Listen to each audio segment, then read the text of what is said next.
Hello, you adorable beings out there, and welcome back to the stream. I am Ather, the Labramon, and we are doing some more Cosmoteer tonight, as well as having Whiskers do some wonderful art over there. They are open for commissions if any of you would like one. And yeah, hello there, Fetch.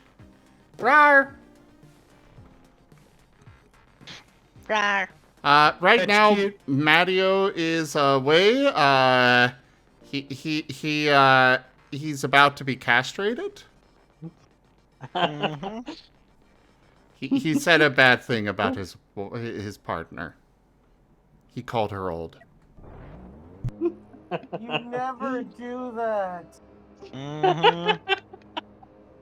Sleep well while I do things. I should not be laughing, but... Good luck with life, Mario.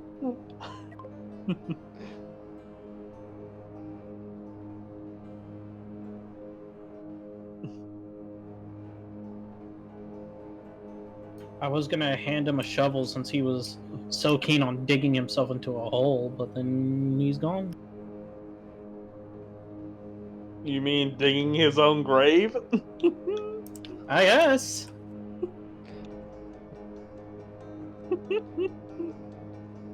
But yeah, but yeah, those cheeseburger Doritos, they were real at one point. And they were nasty. Wasn't there a Dorito flavored like Mountain Dew drink or something? No, I don't think so. But honestly, now that you mention that, that does sound like it was a thing at one point. Like a Mountain Dew flavored Dorito. I think they tried to make it like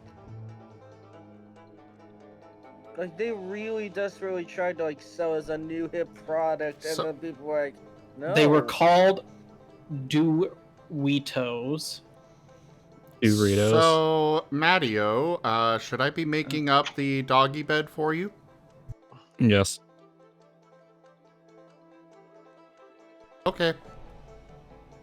As long as the cage has a roof, it'll be alright. Just don't touch mine. Mine is comfy. Also, Atropine, like I said, you are welcome to come join us on voice anytime you would like. I've invited her to, but we... Also, you see what's being drawn on screen now, Matteo? I don't. I was told not to come over yet.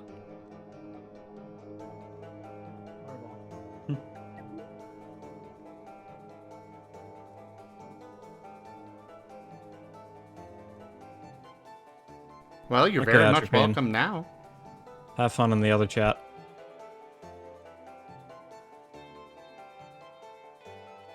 She said, I am taking back my ad pennies. Fuck you. Hello there, Atropine. Hi, Atropine. Hello. Yes, that is Maddie. Wait, is what? Oh, Come you said I can look. come over there now.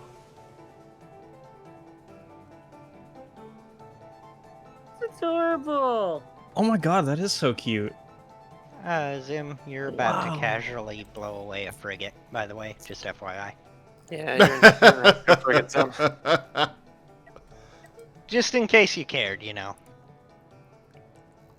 And I paused it because of that, so I'm paused when you're ready.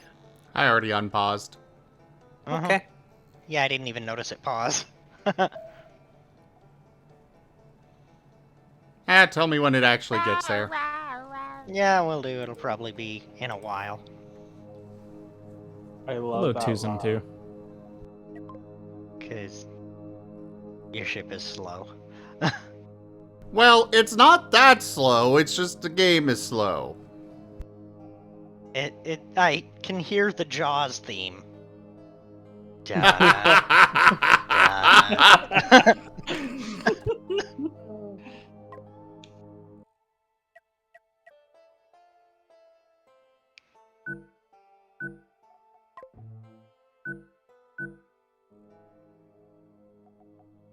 you sure it's not that slow? I mean, the ship is slow, but also the game is going slow too. And I believe you're just about in range-ish. You're getting close anyway.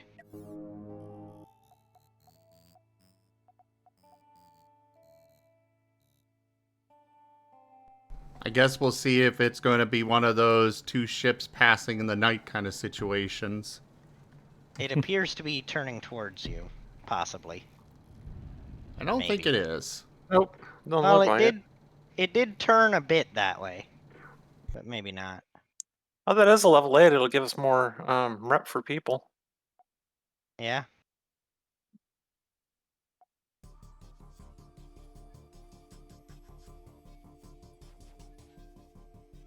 Oh, yep. Looks like it might just be two ships passing.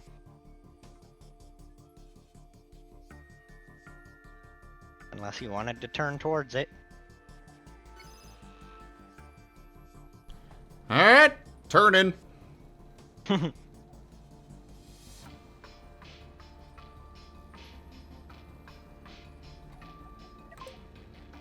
Oh, At this you're- point, it might be a little too late. Yeah. Guardian doesn't turn worth a crap. No, it was trying to do the broadside. Ah, It was too close for it to bother turning, and so, yeah. Yeah, I and you're not see. going to catch it now because it's out in I front. might. It didn't seem to be as fast as the Guardian. But maybe not.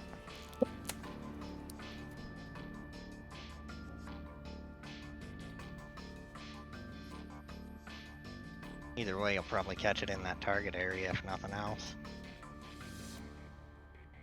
Yep, there it goes, it's turning. You will catch it there.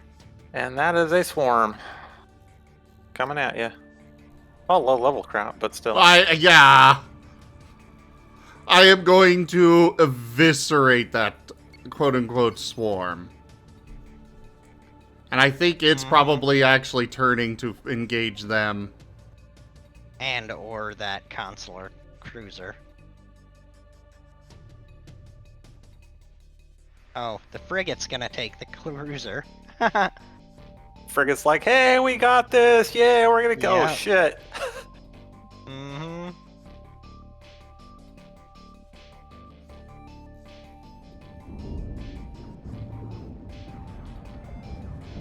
Yep, that's exactly what it did. It spun around to engage the cruiser, and then it's like, oh shit! Spin the other way, quick! He's out here doing a 360. Yep. Oh shit! Where did that come from? Yep.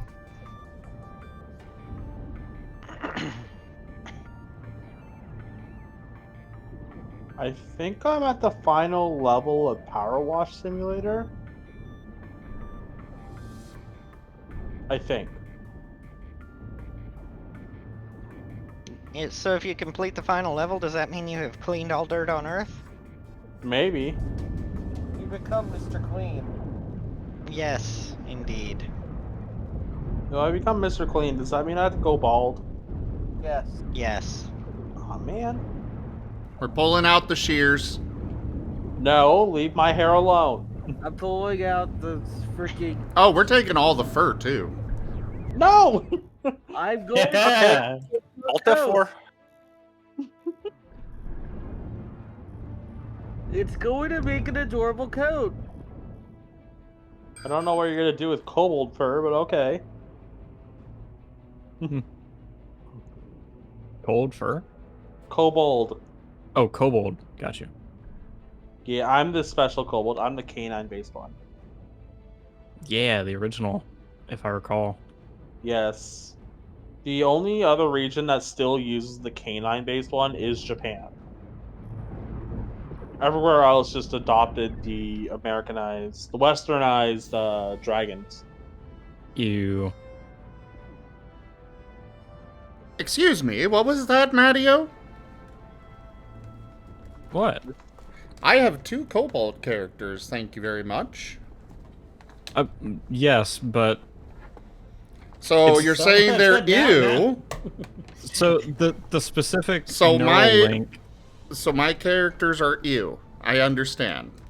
The specific neural link that was made that caused me to say ew is that China has a dragon festival at which they have depictions of old-fashioned dragons, and the idea that they have swapped over to Americanized kobolds upsets me. No, I think China and Japan still use canine kobolds. Oh, China too? I thought you said just Japan. I don't know. I think it's the Asian Atropine? countries. I think we're gonna need to go get him fixed. Get the Atropine doesn't want me fixed. I mean, maybe she didn't before, but Oh yeah, actually. after hold what you on. did earlier. Hey there, Lou. Welcome in. Oh, I sliced that Pelta frigate in two.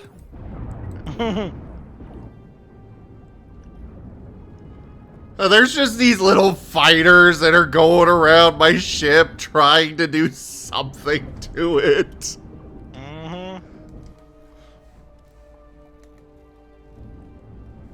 They're just bussing around like, we got this, guys. He can't hit us. He's not doing anything. We got this. It's all good. We can do it. As stray shots hit one and basically vaporize a quarter of it.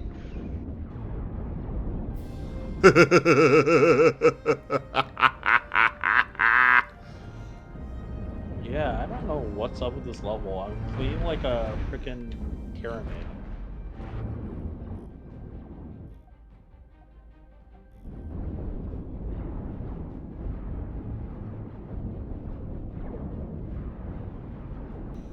Oh, we're playing Cosmoteer. Meanwhile, I've got the wonderful Whiskers doing some art over there. It's a good evening.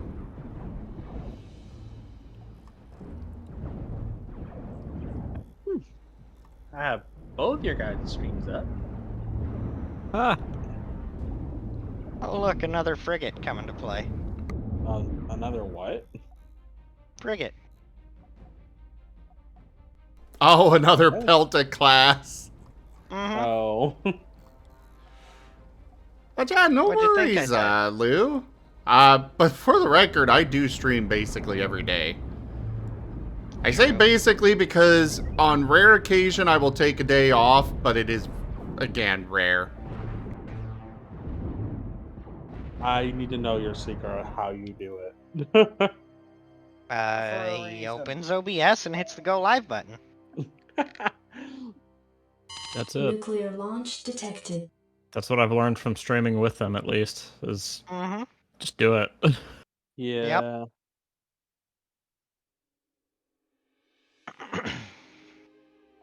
Oh, tomorrow is definitely a good time to raid in. Tomorrow's game of Lost in Chaos is going to be good. Uh-oh. Really? Oh, yes. Is Magna gonna die? Or is Magna even in Lost in Chaos? No, Magna's forget. in the, Magna is in the, Friday Data my Resistance bad. Squad. Like how Sorry, you're trying to kill I am- Magna, he's not even in Yeah. the game. Yeah, Magna's gonna die in that game. He's not even in it, but he's gonna cameo just to die. Ah yes, Magna cameos just to die. Crossover. He appears! He is branded traitor and killed immediately.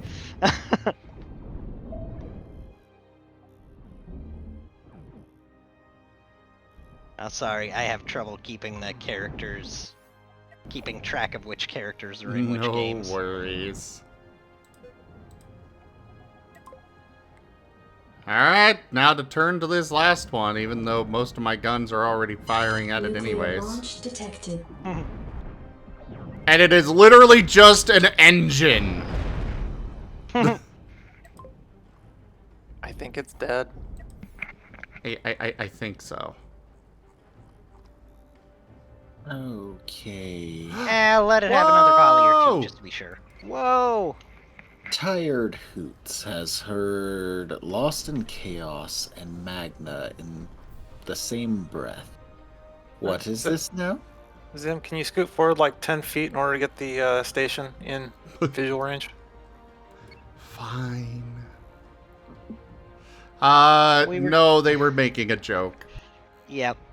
Yeah. Oh, okay. I just thought I'd check because, Yeah, we were I just don't saying Magna know. should cameo just to be branded a traitor and die Ooh. in Lost in Chaos. Ooh. Oh, come on. I suppose that might be one way to pull Cirrus's vengeance off of Squirrel onto someone else, but it's a little cruel, isn't it?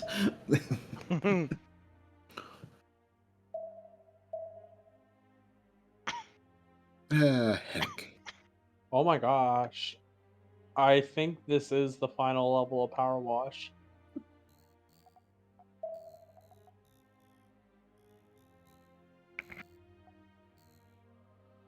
I'm gonna become the master cleaner. I think. There. I moved 10 feet forward. Thank you. Now, can you hand me the barracks?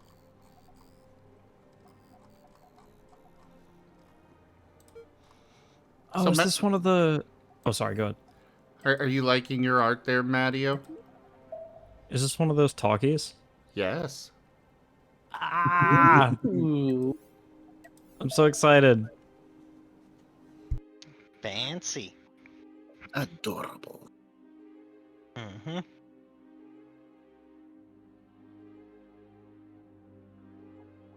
Very adorable. You have to choose between the ground or the frost. Yeah, had to be one. Oh, I'm back here now. Damn.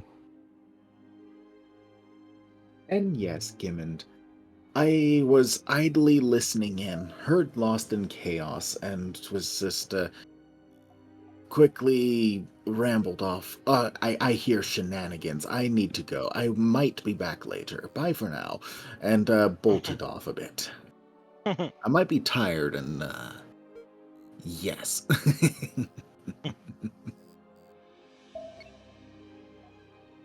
Especially because I then promptly heard Magna and was even more intrigued.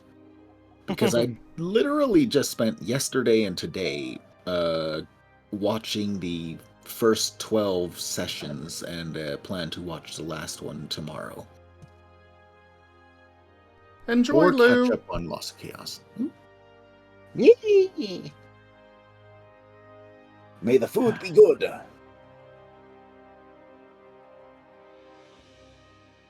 But ye. At Felt least you like died in the eating river. And having a giggle at, yes, Magna the Traitor. I don't know. Slightly yes, slightly no. More an impulsive little fireball that sets fire to everything they touch. Mm-hmm. And sticks knives in it. Or tries to. That's true. Attempts to do this I think damage. they've only been successful twice? Question mark? I don't know if a glancing shot count. Yee. Whoa. Uh-huh. I'm going to be bringing up a sneak preview for tomorrow's session. Oh, joy. Does this mean I need to bail? Or... Oh, no. This is for you. Oh, okay. It's on screen now. Give it a moment.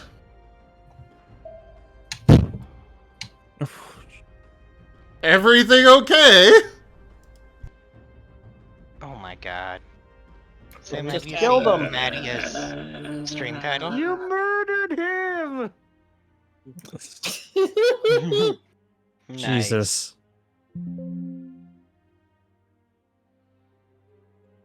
Of course. Whose mic was that? What have I done with this? Oh, that would be me. That was a face desk. Oh, okay. Gotcha. I hope that didn't come through too loud. It came through perfectly loud enough. Mhm. Yeah. Just the right Well, volume. the good news is that Cirrus then has made the right choice and did not do what they intended to do. You remember Squirrel's little rambling about food takes too much time, etc., or food is a waste of time, and Cirrus was mulling something over in their head, and you remarked that Nim felt a disturbance somewhere or somehow. Something like that, yeah? Yes.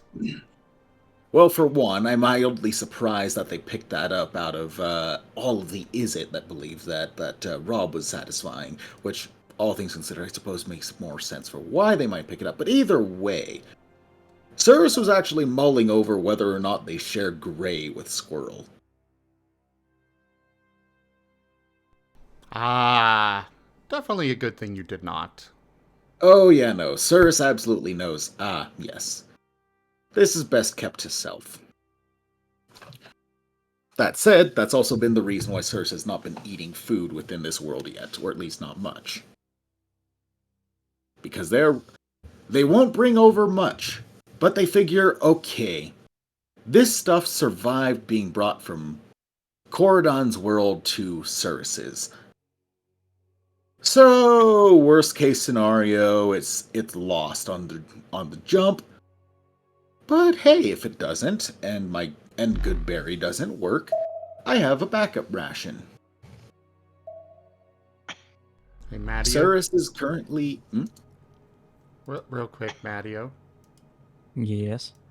Check Telegram. Telegram. Yeah. Boyo.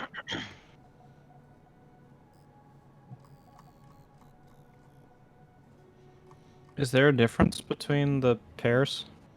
Oh yes, one has a collar, one doesn't. Ooh. Listen, colors are good. Oh, whoa. I'll That's let really you cute. decide which one to wear.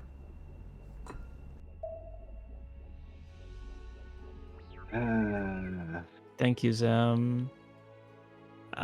So cute. I mean, Hold on, I'm gonna put it on real quick. well, Whiskers is the one to thank there. Hi.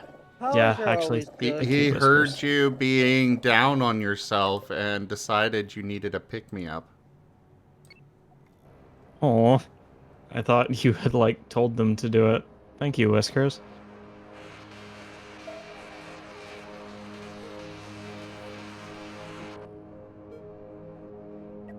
Mm.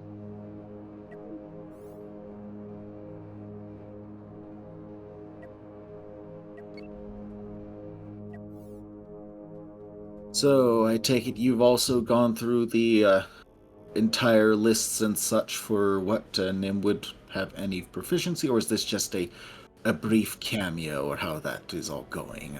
I'm mildly just curious of that. Spoilers.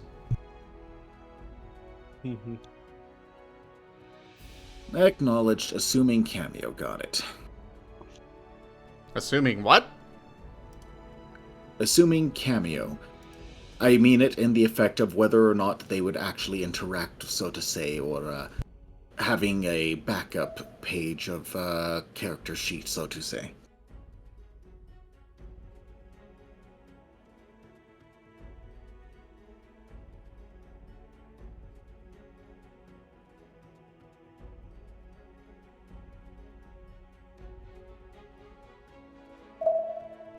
The idle thought of whether you've done the hypothetical homework of having the character actually exist and interact with the world without,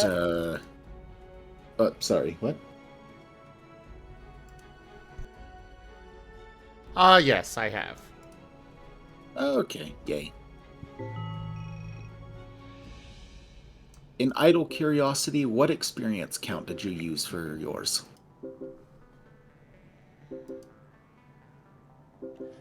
Standard group. Okay.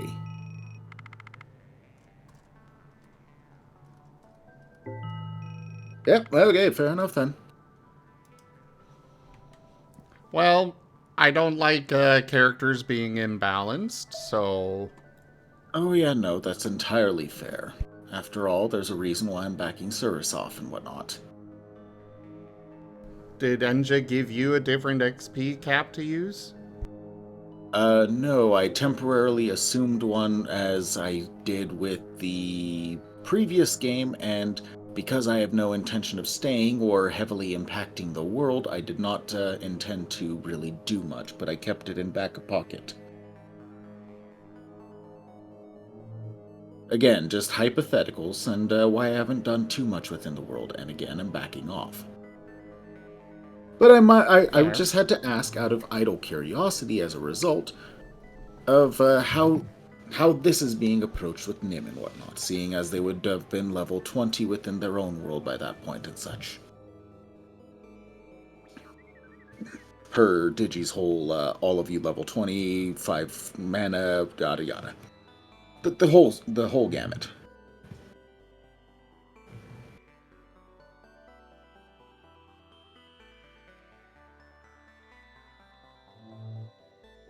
Anywho. Yeah, I think Anywho. I will simply leave it as for sake of how am I saying? I'm not gonna leave it on that. I will see what happens tomorrow. Depending on how I feel, I will actually be present or not, and leave it as the current standing thing. But yeah, we'll see. I hope you're able to be there. Well, that's just it. Is technically speaking, I now have the day off tomorrow, but I'm not sure whether or not I want to stick around or whatnot, because I did actually intend for tomorrow to be my step away from the game for a while, so that I can kind of figure things out a little more, because again, I never intended to join in the first place, and I don't have intentions of downscaling yet, but I also don't want to have to do all of the gymnastics at the moment for keeping up with stuff. That's fair. It's entirely up to you. Mm-hmm. Like I said, there's a reason why I've been maintaining and bouncing ideas around. Like I said, I've got the arranged intent of one that is set up for as though current standing, and theoretically could set up one for the lesser standing of actually joining partaking. Theoretically. Zem, the barracks is yours. Can you please transfer an extra like 12 people or whatever fits into the asteroid harvester? You Good can have the night, rest. everyone. Oh, good night. Last Good I night. checked, the asteroid night. harvester was full. I just added 2 more beds because I screwed something up and with my math and forgot some. Ah. So Well, they're transferring now.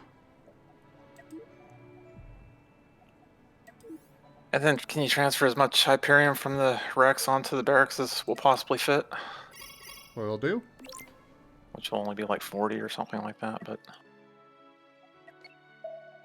and if you want any more people than that, I'm gonna need more money. But that's a lot of people. Anywho, I will bounce on out again. You all have a good one. You as Take well. care. Bye. Whoa. Be safe. Good night.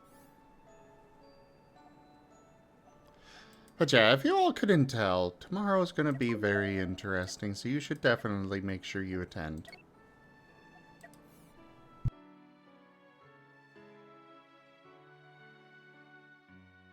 Oh my god, Maddie's so cute. Thank you, Whiskers.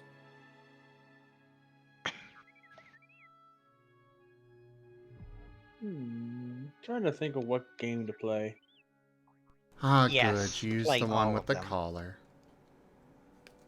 Of course. Why would Good I ever boy. use the one without it? I'm joking, of course.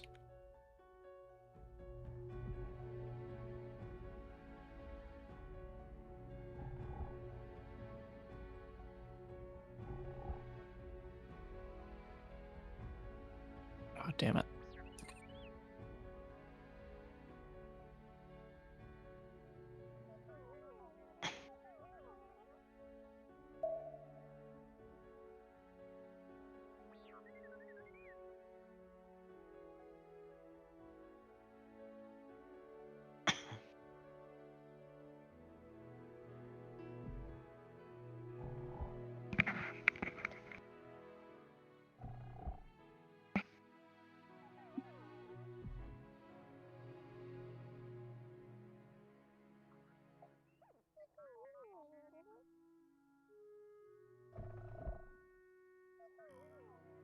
Ooh, Microsoft Flight Simulator.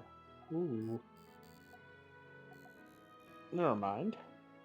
206 gigabytes? That is too much.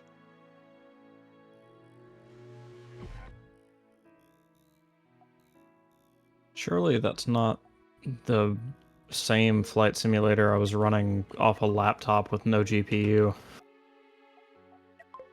Is it the one made by Xbox, Microsoft? I don't know. It's been over a decade. Okay, So- no, it's probably a different game. Ooh, I should try playing City Skylines again. And maybe City not try to flood my city. Oh, where's the fun in that?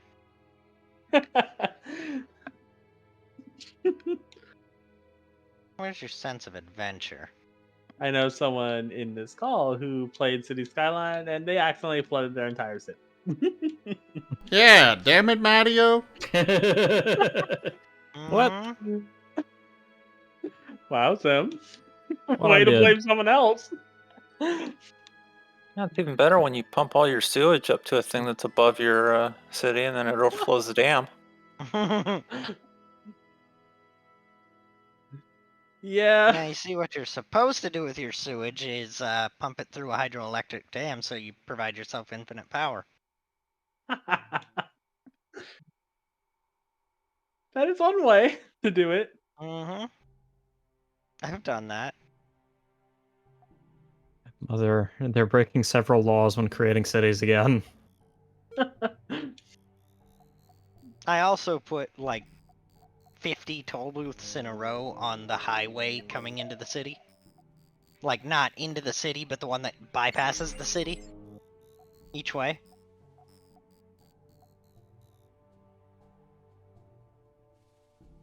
Just because it let me.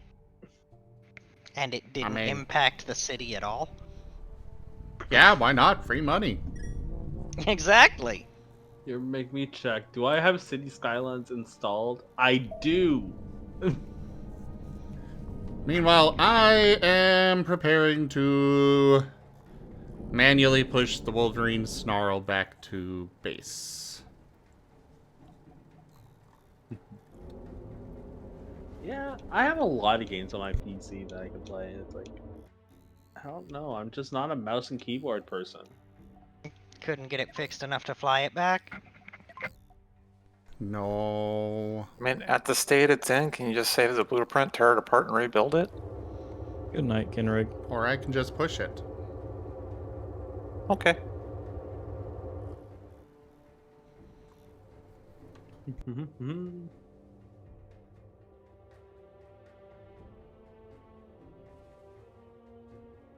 Trying to figure out why that spin redeem didn't work.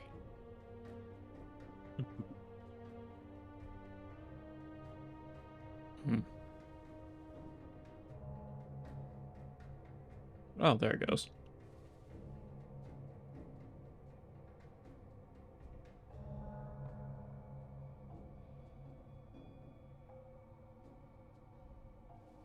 But I also have plans to upgrade my ship here. The Guardian. It needs better engines and better power.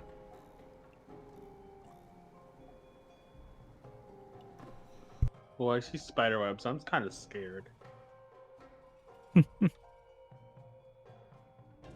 Sleep well, 2s and 2. Thanks so much for coming by.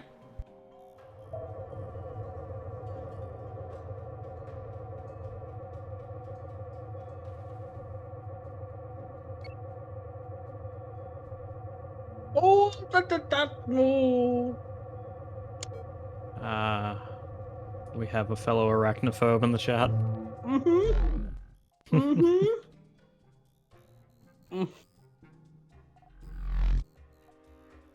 Wait, haven't you played Skyrim though? I use the Skyrim for Arachnophobes mod that changes the Oh. spiders to hostile foxes. Oh, got you. I wish they were not foxes, but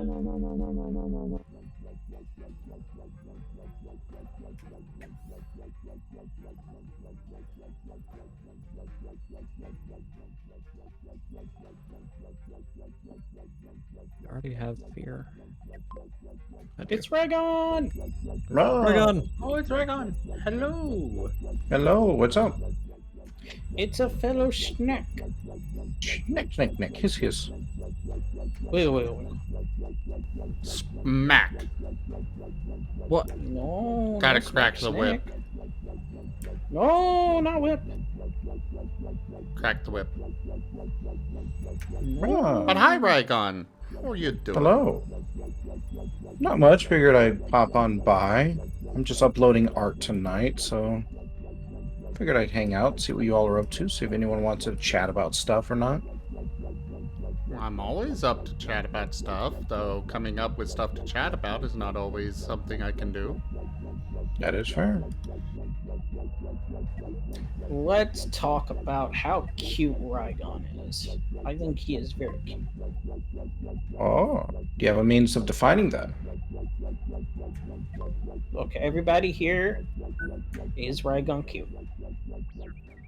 Yeah. Yes. adorable. There you go. Oh. Bandwagoning is not a scientific consensus. I do love democracy. Yeah, are you saying we should not be a democracy? Instead, you should be a dictator of some sort? Yes. You Okay, forgot to just making hiss sure. us.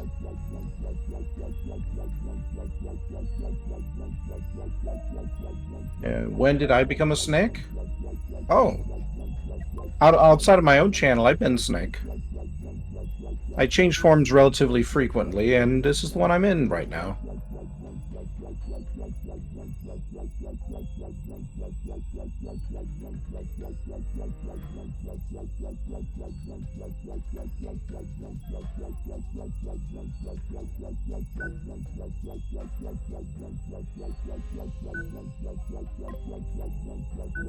Yeah, Rygon likes to TF. Indeed. I relate.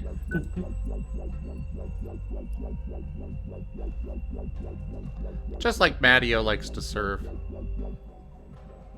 This is correct. Wow. Hey, I'm Matteo, trying to you- catch a ship and I'm not even moving. You haven't shown Rygon your new icon. Raygon, look at my new icon. Let's take a look. Uh-oh. Oh, it looks lovely. Neat. Oh my god. So What is pretty. it? Oh, I got Yes, a you Windows very lovely notification and remember. got very scared. Last you saw was a Ninetales? Yes. Rygon likes the Sometimes TF. Ninetales, sometimes Snack, Yep. All sorts of sometimes things. Vappy.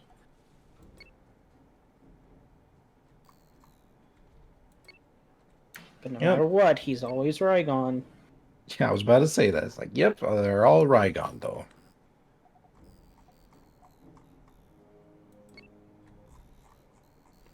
Just debating on the next picture to post. Yes. Post on one we got from Live and Love 7. Oh, is that what they were called? Yeah. That's definitely a possibility. It is a two-picture one. I'm debating if I want to write something for it or not. Well, Post that's up to all of you. them. Oh, I'll get through all of them eventually. We should post all to pictures. Yes, every single picture ever forever. Write me out. Should post every picture you are going to get in the future as well. Yep. Just right Agreed. now. Engage in time Yep. travel. Mm-hmm. Oh. Exactly. When you say engage in, you make it sound illegal. I mean, it probably is. I'm sure in some time periods it is. The good news is we don't go to those time periods. It's not illegal yet. I mean, that's fair. Of course, if you're time traveling to the future, it might be when you get there. Ouch. Wouldn't that suck? You time travel into the future to a time when it's illegal to time travel and you can't come back. What are you gonna do? Travel to the past to catch me? Yeah, you did it before the law was written, so what's the problem?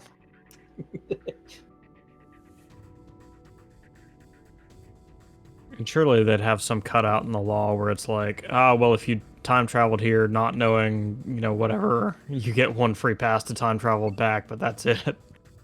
I don't think so, because you could easily exploit that.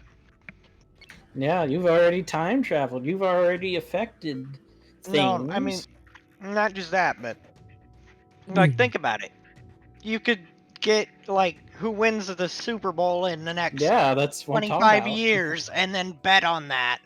Or what company made it huge and then just invest like crazy into that, and suddenly you're the richest person in the world by the time you get to that time. Well, you're considering that they don't have like contingencies in place for just such a thing. You're Yeah, also like- assuming that's not they already have- You're not happening. like, They you're have not the, allowed to go back in time again. They have the Men in Black memory eraser. You just go, pshee. For all you know, that's already happening. Yeah, and you just don't remember. Well, 'Cause they no, How got do you your think some of those memory. idiots became rich? yeah, it's how the idiots became rich. Is this how people with very little financial knowledge invested in Bitcoin and made millions? Pretty much. Yeah, Awesome. Yeah. sounds about right. No, that's just because other people are dumb. You all should invest in my new cryptocurrency called Snetcoin. I would. You could probably release it and make some money. Nah, cryptocurrency has crashed so hard. Yeah. Good. But honestly, I mean, anybody who like invested in essentially what is pretend money, like, I mean, come on, like, Yeah. whatever happens to you. Anyway, Mhm. I'm gonna go ahead and I'm gonna continue spending money on non-physical pieces of art. And I mean, Bitcoin's technically- currently up, so Yeah. Technically, At least- you're- at least my you're investing in NFTs are like- NFTs. Yeah, at least my NFTs are personalized. Has anyone seen like NFTs that outside of being NFTs are good art? Because I have yet to. I don't I follow mean- NFTs, so I don't know. I know I have Square tried not. to. Did you all know that Epic Games now allows crypto games? Oh, what? Yeah. Yeah. I tried to get in on that, but unfortunately it's a shit show. NFT and crypto games. Does it really surprise anybody? And if it does, This came. have you been living under a rock? I think this came like a little bit after Steam was like, yeah, no. Like they were like, those like Q&A pages that companies tend to have, and that was one of the questions would be like, would you allow NFT or crypto games? And then just underneath it, no. Nothing else, no further explanation, just no. Then you have Epic Games here, embracing it. Well, if they're embracing it, it's probably because they can see a way to make a profit without generating any loss. Yeah, exactly. Yeah. You get other people to I make mean, this here's- scummy games, and they sell them and just say, "Hey, we're just selling somebody else's game. Sorry, you got scammed." I mean, yeah, they just get a cut of the of the game being sold, then who gives a shit after that point? Yeah.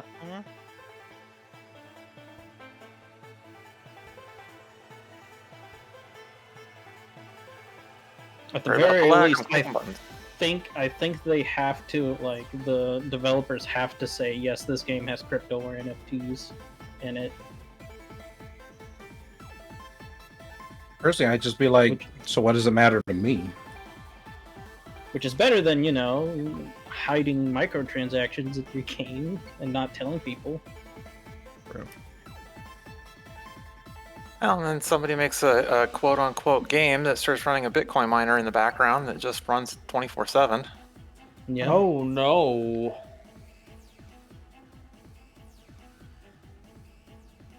I remember there was a Cooking Mama game that had like a rumor going around saying it secretly used your Switch to crypto mine. Yeah, that was quickly been disproven. Yeah, the Switch does not have the power to Bitcoin mine.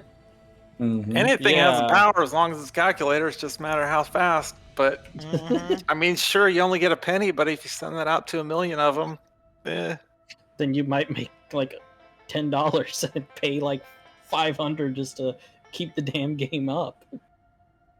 Kind of reminds me of like one guy who manipulated like a bank program that for like every transaction it gave him like a penny or whatever. And he was able to make like thousands, if not millions of dollars from that before he got discovered. I remember that, and I think it was millions. Yeah. I thought that was a movie. The movie was based off of the real deal. Oh, okay. I could be wrong. It's been a while since I've read about it. Where they basically took the rounding error in all the math and moved it to an account. And then the next day I realized they had like $10 million. Pretty much. I mean, more power to them. Yeah. Though the real story, it wasn't like overnight, but yeah, they did get like millions. Yeah. before But the they point were being found for out. the Yeah. But the point being for the whole thing, it's like, the nickels and dimes, they add up. They really do. Yep. Oh, No. look at Zim. microtransactions. They're a few bucks Yeah. at a time, and next thing you know, you're millionaire based on some stupid NFT bullshit. What's up, Rygon? Or like Zim, like how much money have you and I spent on art where we're like, it's 15 here, 15 there, and then before you know it, we're like, oh shit, I spent a lot more than I was hoping for. I plead the fifth on the basis of self-incrimination.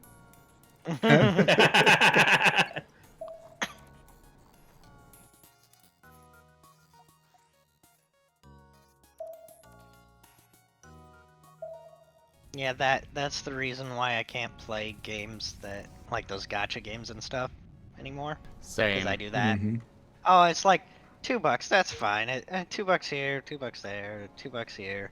Next thing I check my credit card and I owe like $1,000. I'm like, what? Me Shit. with DoorDash. For me, it's what do you call it? The microtransactions on like mobile games. I can't have mobile games on my phone. My Same. impulse control is poor enough that I will spend money I do not need to be spending on that crap. Oh, I don't care to do mobile games anyway, so I don't ever. I'm not even tempted to put them on my phone. Yeah, well, for me, it's a like legitimate thing. Like I have to not have them on my phone, or I know I'm gonna spend money. Yeah. I'm the exact same way. I know that I will get into trouble if I have them, and I know Kerr keeps trying to get me to do his, there's one game that he's really loves that he keeps wanting me to play, and it's like, Kerr, I know myself. I know if I do this, I will be hurting for it. No. Mm-hmm. I have the exact mental disability that they are hoping for people to have when they play the game. Yep.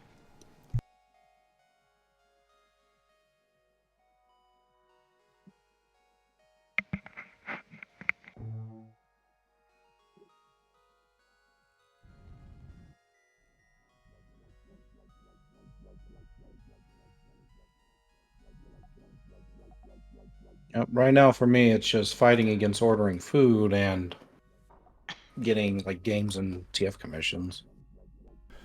Toshimi, even sponsorships from them, I am uncertain about touching. Because they are so predatory and such that I'm not gonna sacrifice my principles for that. It's Yeah, Raid Shadow Legends. You can get your Anyway, viewers. If they can get up to spend $100 or whatever, we'll give you $2, and then all your viewers are broke. This stream is sponsored by Raid Shadow Legends, the most popular mobile gaming app. Popular in my ass. The only reason why it's popular because they give people so much money to promote it. And don't forget to install NordVPN. The NordVPN gets me every single time. I'm watching like a normal art YouTube, you know, like I'm watching an artist tutorial and like today's sponsor is NordVPN, and I'm like, really? You're an artist? Like what? What else is there? Skillshare. Skillshare, there you go, Skillshare. Oh, we're getting Lockley raided. Fox raided my stream with 9 views. Raid, hello. Lockley, thank you so much for that raid. Welcome in. How was your stream? Would you like a regular shout out or a random clip from your channel brought up? And to the people coming in, this stream is sponsored by Raid Shadow. No. No, we're not. Seriously, we're not. We're joking. I was saying, is this gonna smack you? This stream is sponsored by Delphox Paws. Yes. Yes. Delphox Paws, indeed. Oops. I will accept the Delphox Paws one. But anyways, yes. Hello. Alright, let's bring up that random clip. Joke. You won't get me this time. Don't make those noises!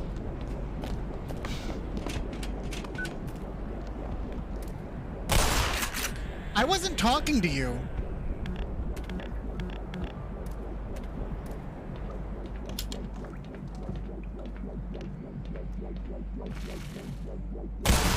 You either. Oh no!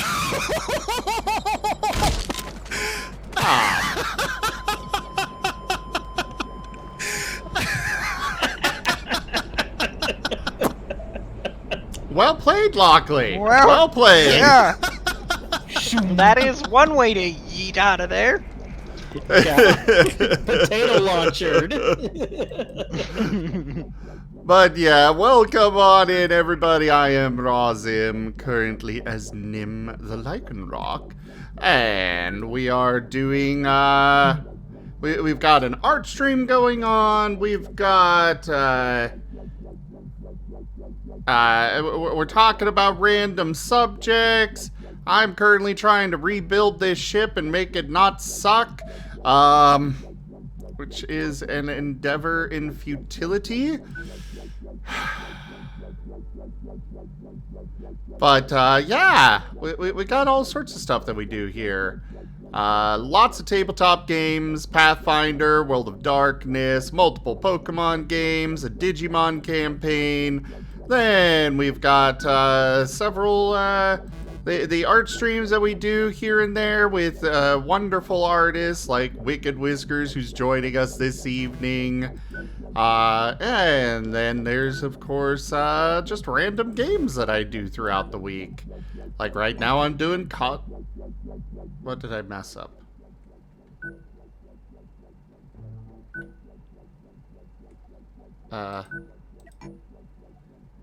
Okay, that's what I messed up. Okay, we're good. Are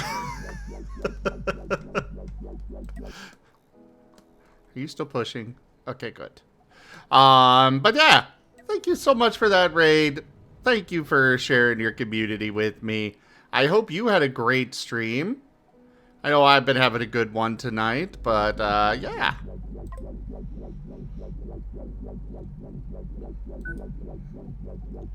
Maddie, why is there a guy walking around naked and with no head? I have chosen not to question it. And why does he have a dagger? He has a dagger? Hold on, Yeah, what? he had a dagger. Matteo is also streaming right now and doing some modded Skyrim. Apparently it is interesting. Don't worry about it. He just had too many. Yeah, don't worry about it. it. Just Don't worry about it. He just been hitting the sauce a little bit hard. Don't worry about it. He'll be fine. He just needs to sleep it off.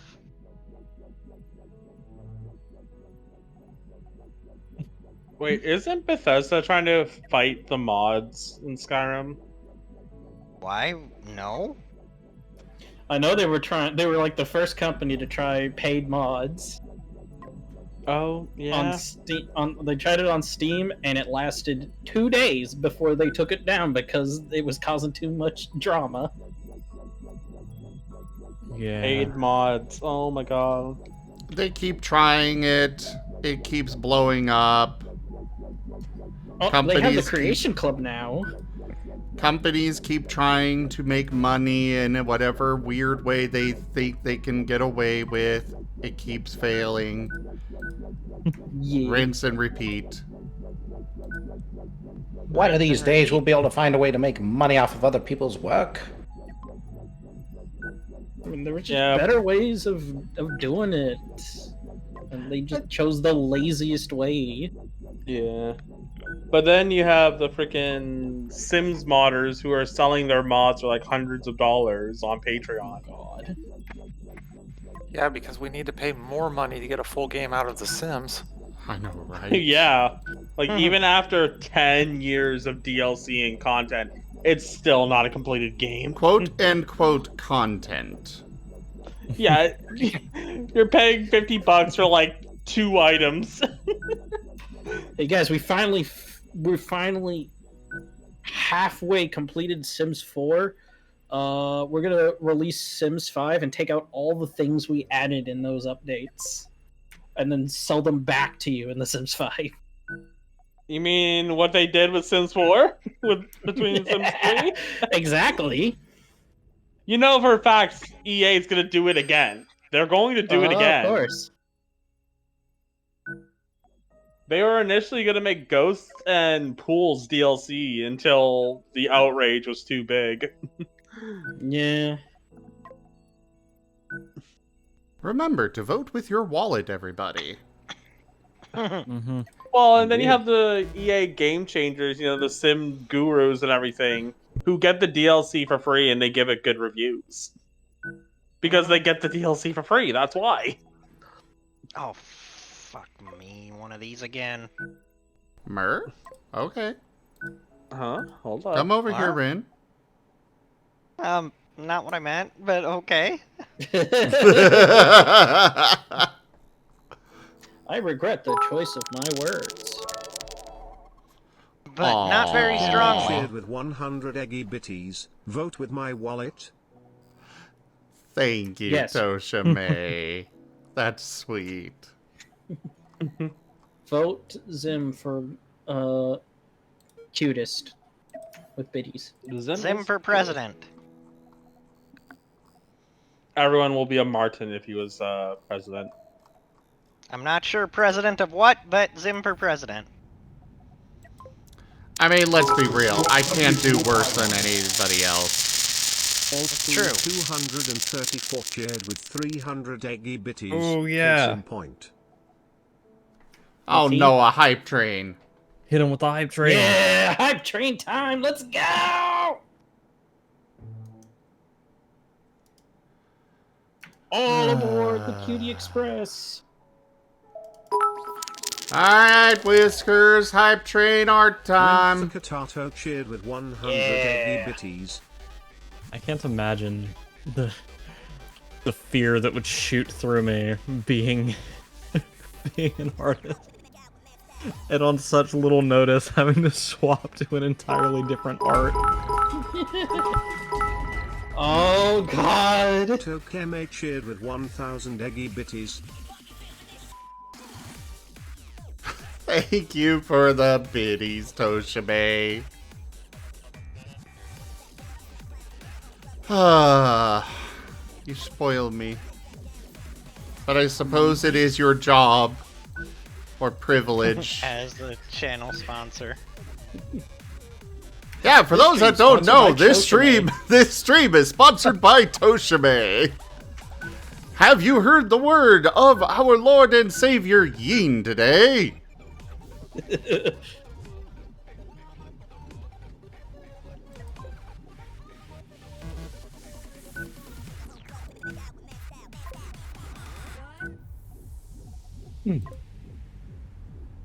Also, Raygon cute. Mm-hmm. Yes.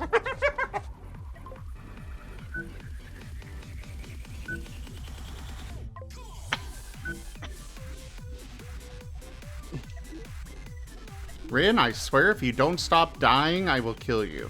I'm sorry. I'm not dying. That's one way of doing things.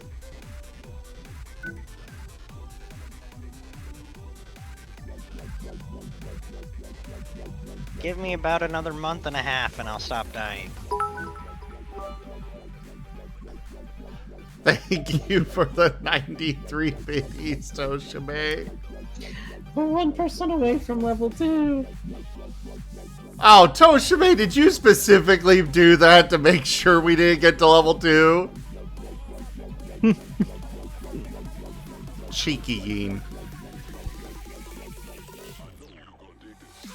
Alright, well, is somebody else gonna push us to level 2 then?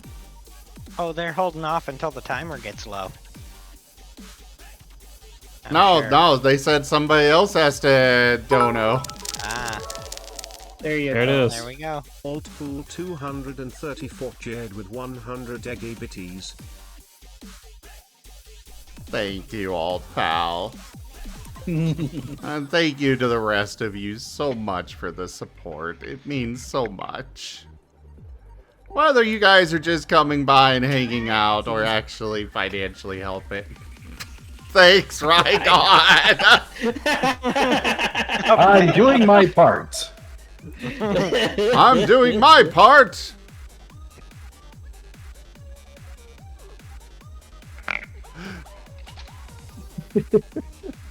You all are cuties. Raygon's so silly. Yee. Pet the snack. His. Scratch, scratch. Oh. Lick the danger noodle. Oh my god! Toshibe! Tokeme cheered with 2,000 eggy bitties. Alright, level 3, here we go. Toshime! You know, for the amount that Toshime has given over the past months, if not years, I don't know, you think you'd be able to get yourself like a an artificial voice that can pronounce their name correctly? I know.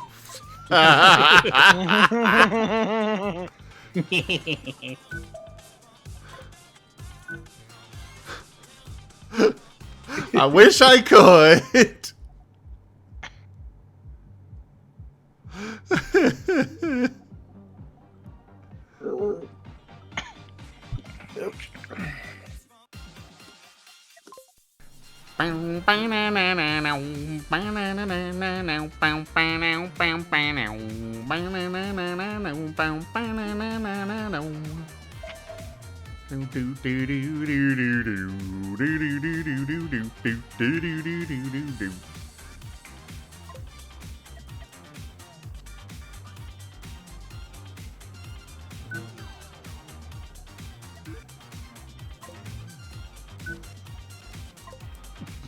Don't you just hate it when you go into an inn and they're trying to take a nap and then a guy with a Daedric Warhammer just tries to kill you? It's so annoying. It's the worst. Oh, yeah. Happens all the time, you know? I'm surprised I haven't said any of my keywords yet. Or if so, no one's mentioned it. To be fair, you've been very quiet. Yes, you have. You, You haven't need to really talk said more. much of anything. Oh, you know what you could do is you could put that list into one of your Python programs and run closed captioning through it. Oh, Oh God. god. Somebody. Get this up. Hello there, Death Nation. No, I am not on my 3DS. Seda! Also, Gibbon, thank you very much for that gift sub. Zeta, cute. Seda is very cute. Seda is Precious Bean. Yeah. Seda is super friend shaped. How dare you say these things behind my back? No, it's Fine, not I'll say behind it to your back. face. You're cute. Take that. No, you. It's definitely in Damn, front of your Uno face. reversed. Damn, I just got Uno reversed. Seda got pause. I do got pause. Do you I like got the the new? Do you like the new icon, Seda? I was about to say, did Nim get Lycanrocked? Yes. They now have very petable hair. Is this where, you know, Jet's gonna have a Lion King, you know, Simba to Mufasa moment before evolving, and you're just gonna have Lycanroc Nim just being like, you know my what you must God. do. No. What, you're not gonna have a ghostly Lycanroc Nim in the clouds telling Jet to, like, you know, avenge something, or, you know, honor tradition, or... Look, it's been a while since I've seen Lion King, okay? But you can't deny the visuals would be very impressive, and we'd blow through the entire budget. It would. Maybe. You're welcome, Internet. I mean, I do have an animator. Oh, speaking of. Look. It has been I'm finished. looking... It Oh, has okay, been hold on. finished. This. I'm looking.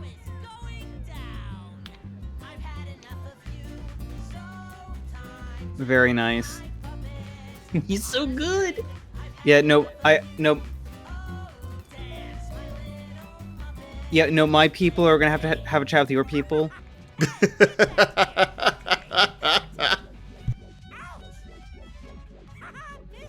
Because those two animation ideas, I have a need.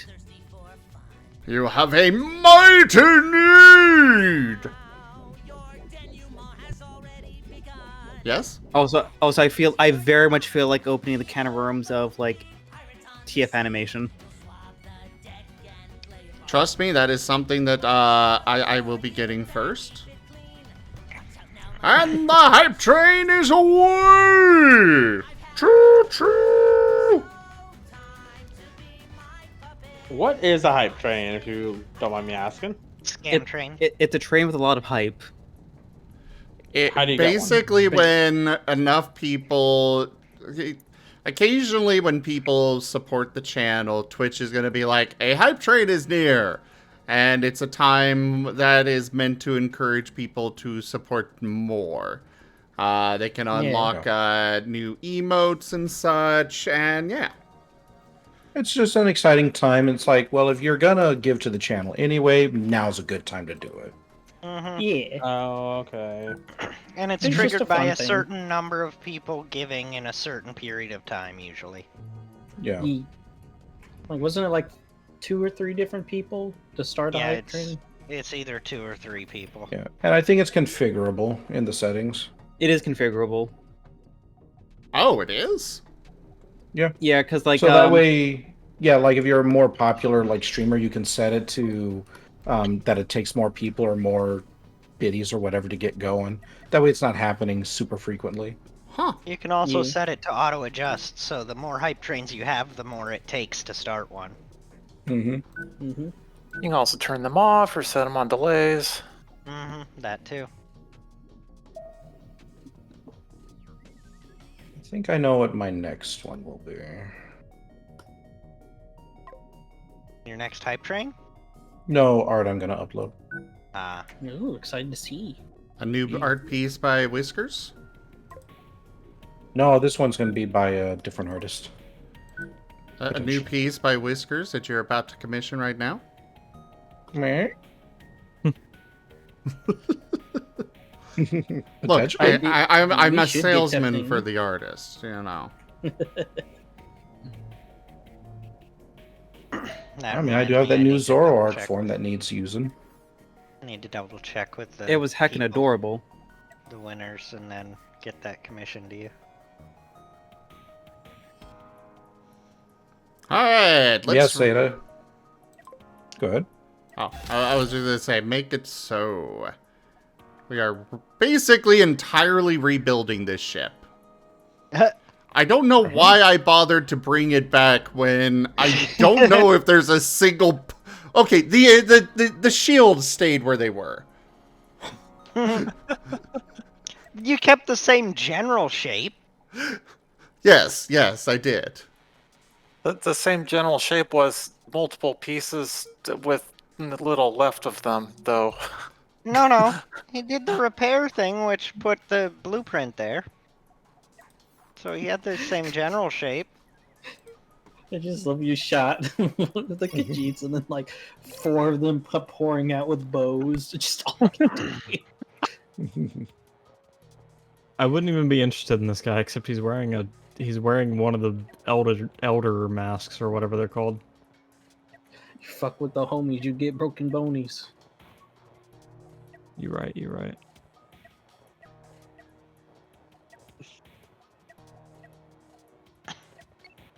I think I may have killed the wrong one. Yep, I did. Oops. I hate it when that happens. Catch you later, I just Kenku. up and kill the wrong person. My bad. See ya, Kenku. Bye-bye, Kenku. Bye, Kenku. We miss you. But yeah, Zim, if I'm gonna be getting that art, it pretty much would have to get started now before I go to sleep. That's Well, all right. Raharu's not here right now, so we could put his on a pause for the moment. Make sure that he's happy with it. You good with that, Whiskers? Message me what you'd like, Ragon.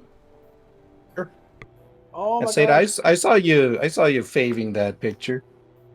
You got some good pictures. It is a good picture. Did you read the description? Which one? For the Vaporeon one. The Vaporeon one? Okay, I'm gonna have to double check that one because, like, I read the Hisuian Zoro one. Whiskers just wrote Jiminy yes on underscore screen. says, if your talkie icon is Dart in voice, you are undeniably cute. What? Oh, I'm waiting for Say to switch his talkie icon now. Wait, what? We should get something together sometime from Whisker.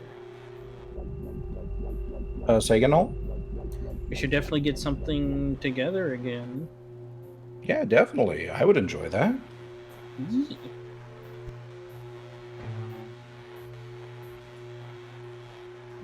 Yeah, for me, my budget is I can maybe get like 2 or 3 more things this month, and I better stop. Yeah, fair enough. Yeah, I can't wait till I can start, having money and I can start, buying art commissions and everything like that.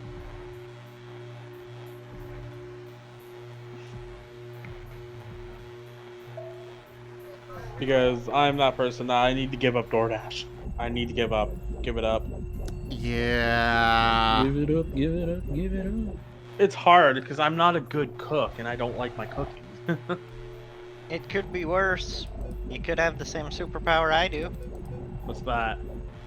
Whenever I'm in a kitchen when cooking is happening, something catches fire. I don't even have to be the one involved in the cooking. You just have to be in the vicinity and you... Yeah, I just have to be in the kitchen, in the same room with cooking happening, and something catches fire. Doesn't matter if you're just boiling water in a cast iron pot on an electric stove, it will catch fire. That has happened to me before. Ren Biggs's kitchens, Yeah. and I took that personally. Yep, exactly. Why do we need to slay the dragon when we can lay the dragon? Ooh. I'm sure there's a mod for that. There are several. Yes, I wouldn't be surprised. I may or may not have them installed. Oh, whoa. Ayo? Not that I could use them I like how now you if guys I wanted go, to, "Oh, whoa," because and my I go, Skyrim is "Ayo." completely broken. Are you also know wearing why. it? Oh.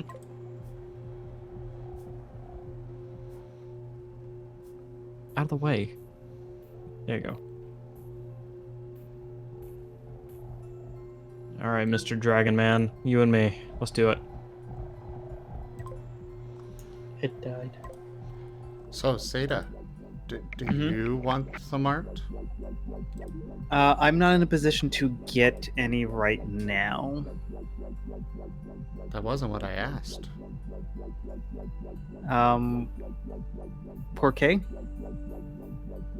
I asked if you want art. I mean, of course, but Okay. what's the catch? Oh, you just need to sign this contract. What's in the contract? Don't worry Don't about worry it. about it. Don't worry. You get art. I'm The gonna fact worry you get about art it. is in the contract. There may be other things, but that's part of the contract. Mm-hmm. You get some very fine art with it. Yeah, but unless this is like art where I'm doing with someone, I don't have any ideas right now. Because I wasn't planning on getting some art.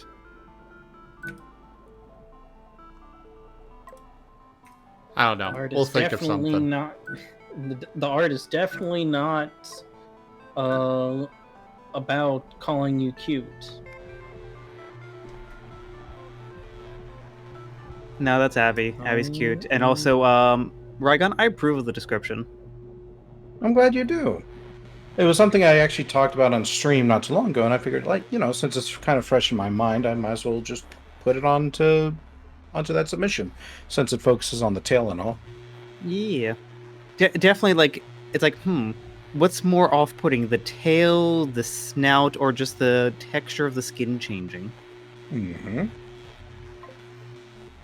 I personally think it's all a delightful piece, not just the artwork itself, but just that concept of the physicality of a change and expectations. Like, let's be honest here. Like, TF is, well, it's a fantasy genre, but that doesn't mean that we can't enjoy some of the fantastical and non-fantastical elements about it. Even if it's something as simple as how would a pair of pants react to a growing tail? Mm-hmm.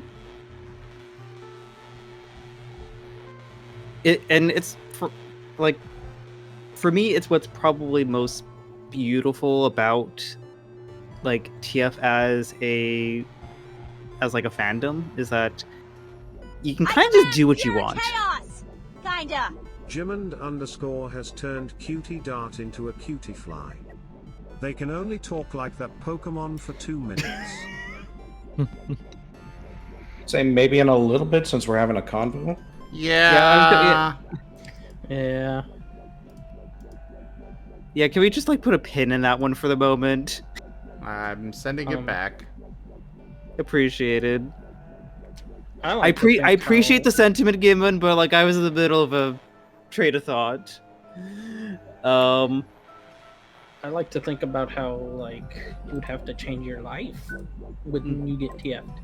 Yeah, but I mean the main point I was going to get is like the beautiful thing about TF is that like you can kind of just do what you want.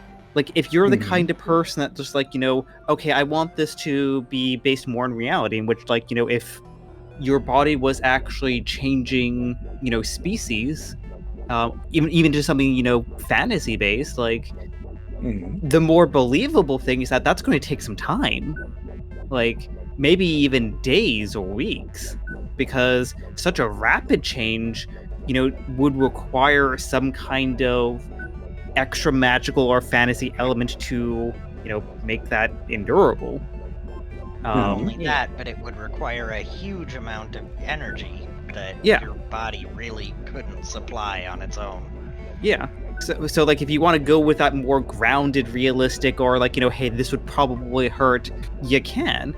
But at the same time, we can also go on the opposite end of the spectrum of just like poof cloud, there you go, or just like tail explosion. The tail is like wasn't there a second ago and now it's there, which like yeah, modern fabric would be a very interesting kind of like observation on that, because in some regards, yeah, you can just toss it out and be like, yeah, like the fabric can just break in certain places. There you go, you're done, or it's done, or yeah, put some resistance. But you can kind of just do what you want. It's fantastic. Yeah. Yeah, and you can definitely go ahead. Well, no, go. I ramble, so please continue. I'm just saying, like, you can definitely see this kind of like customization of the genre so very well, and even something as simple as like, say, somebody turning into a snake, the tail versus legs debate, right? Yeah, like, or, and it's go ahead. It kind of just is. What are you feeling that day? Yeah, that's one of the reasons I enjoy the genre, and you always get people who are like, well, that's not realistic. It's like, yeah, but this is like a human being literally turning into something else. Yeah, it's like your argument is invalid right off. We have someone turning, like a human being turning into Vaporeon, and you're complaining about the realism. Mm-hmm. Like, for one, Pokemon aren't real. I wish they were, but they aren't real. And then being able to change species is not something you can do. How dare you? I know, I'm sorry. I've broken millions of hearts. Mm-hmm. But it's like, you know what? If you're going to complain about the realism of that, then I'm sorry. Like, you can compliment the realism. Because, some people do, like, really fantastic takes. And, like, you have different, interpretations of, like, what happens to the nails or the teeth. Do the teeth change or do the teeth get replaced? How, graphic is it? Like, you can turn all these dials to kind of, like, up the realism, quote unquote. And I applaud the artists that do, because it's an interesting take. But sometimes I just want to have a cartoonish, kangaroo tail burst out of my backside and, completely tear my pants to shreds. Mm-hmm. Yeah.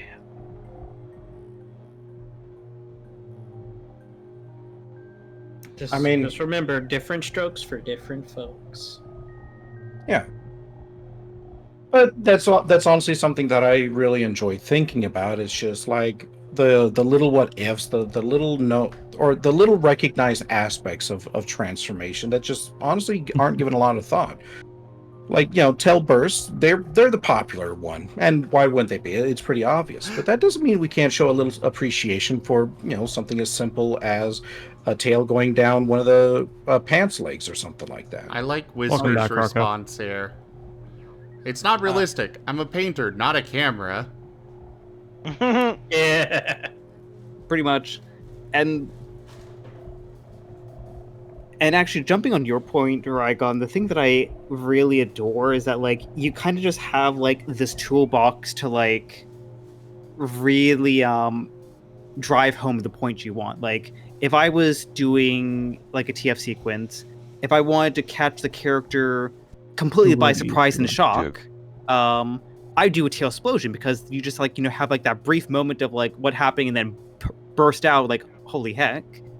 But if I wanted to, like, make that sequence, like, drawn out over a few minutes, like, maybe kind of play into the whole, like, okay, what's happening? I gotta hide this because something weird's happening. I don't want other people to see. Then, yeah, like, having the tail, like, go down the pants leg is easy enough to hide it, but just enough to increase the anxiety of your TFE. It's like, you can do whatever you want and tell the story you want with it, and I love it. I absolutely love it. I could very easily chat for hours about these different aspects because it's fantastic. Mm-hmm. Yeah, me too. All right, Zem, I sent you all the stuff. Of course, you can talk about how aware people are of the TF. and their reactions to the TF, you know? Or exactly, like, you can have a setting where it's like, okay, is TF a known thing? Is it unknown? Like, since, Pokemon are on the screen right now and my brain's all, Pokemon right now, like, yeah, like, how common is it for people to turn into Pokemon? Not very, if you just look at, like, generally the anime and stories. Like, so the idea of waking up as a Pokemon or, getting in, like, some unfortunate lab accident and, turning into a Pokemon either rapidly or kind of slowly, like, that would be very confusing. And, if you explore the post-TF, raises a lot of questions. Yeah. I apologize. I was writing something out. Could you say that again? Where and did watch I the VOD. lose? Where did you zone out? Right around when you said Pokemon. Yeah. I mean, like, take Pokemon, for example. Like, if you look at the anime setting, like, people turning into Pokemon isn't that common. So if you were in a Pokemon setting and you started turning into a Pokemon or woke up as a Pokemon, that would be shocking. It'd be like, it would be. What happened? But if it's like, you live in a setting where, where creatures are a known thing, or you are a resident in a mystery dungeon setting where, it's a freaking occurrence, like, you'd be like, oh yeah, like Tim down the road, like, used to be human too. Like, happens all the time. Like, the commonality of TF in that setting really drives home the reactions. Ah, shit, not this again. Yeah, clearly, Burnin did something. Yep, sorry. I actually clicked on a button. I was actually referring to the other discussion, but yeah, that too. Game 2. With it being a common occurrence, you just... Ah, shit, not this again. I could just imagine just, like, some, like, wise old Pokemon who's, like, been through, like, probably, like, 4 games worth of Mystery Dungeon Crises, just, like, coming across, like, the, the new protagonist, human-turned Pokemon, be like, oh, no, no, no, no. Oh, no, I'm too old for this. No, no. Wake up, wake up. Hey, Rocco. You gotta go save the world. If you want back in, you kind of need to join the waiting room. Whoop. Connection lost. Yep. Yeah. All right, Zim's been paid. Alrighty. Oy.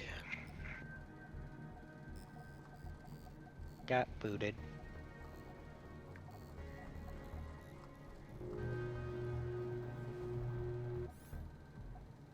Were your ships in a safe spot? They are on their way to you. Okay. In that case, Oh yeah. I'm gonna very slowly. Yeah, I'm gonna take advantage of this and speed up time to get this work done that I'm, the building done that I'm working on. Okay, fair enough.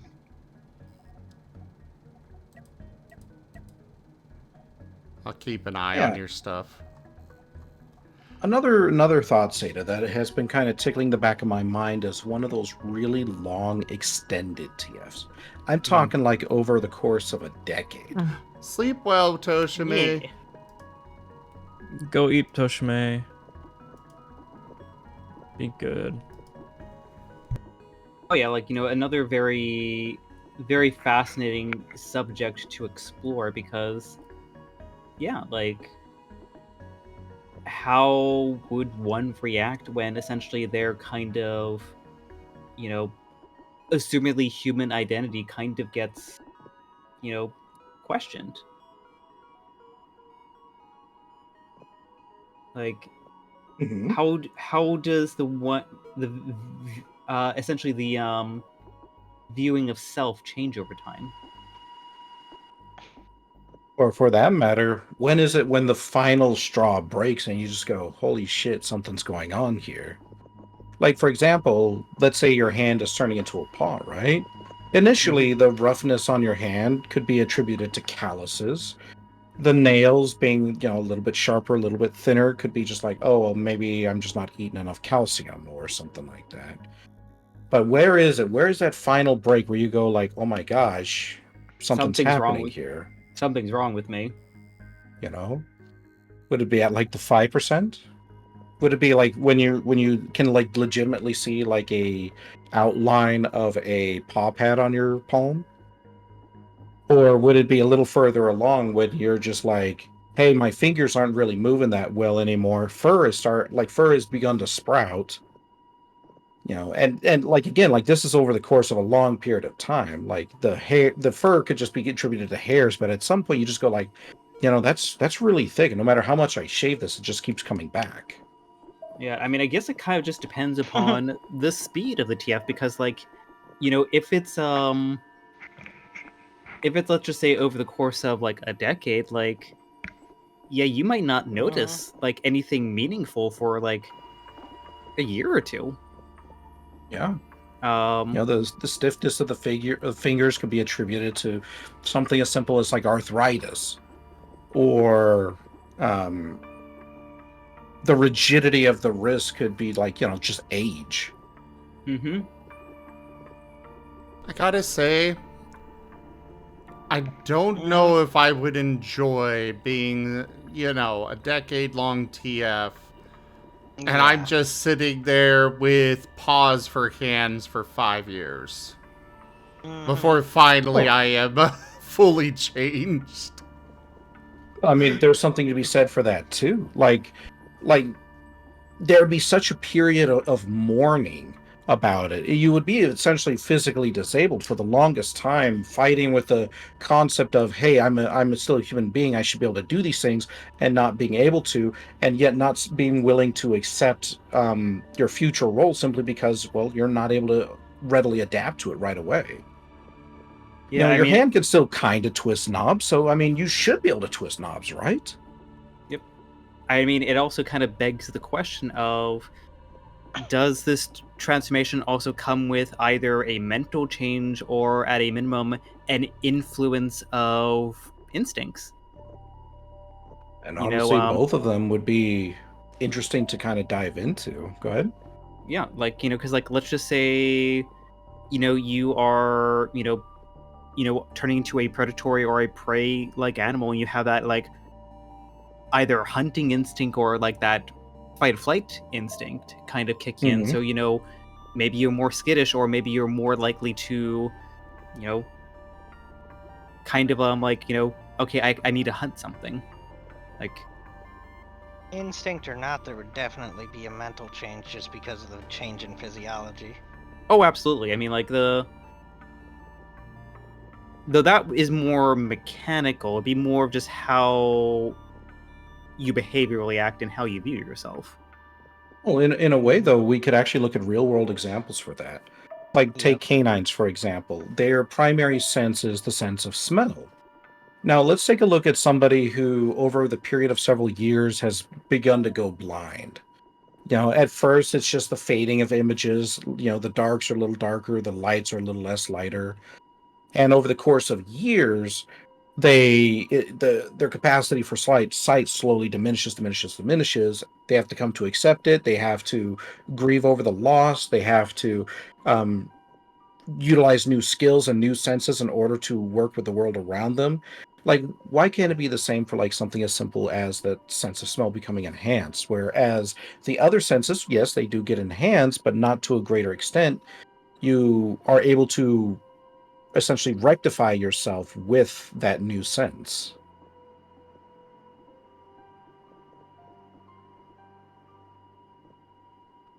Oh no, absolutely. Like it's like the long form aspects is very fascinating because of that. Mm-hmm.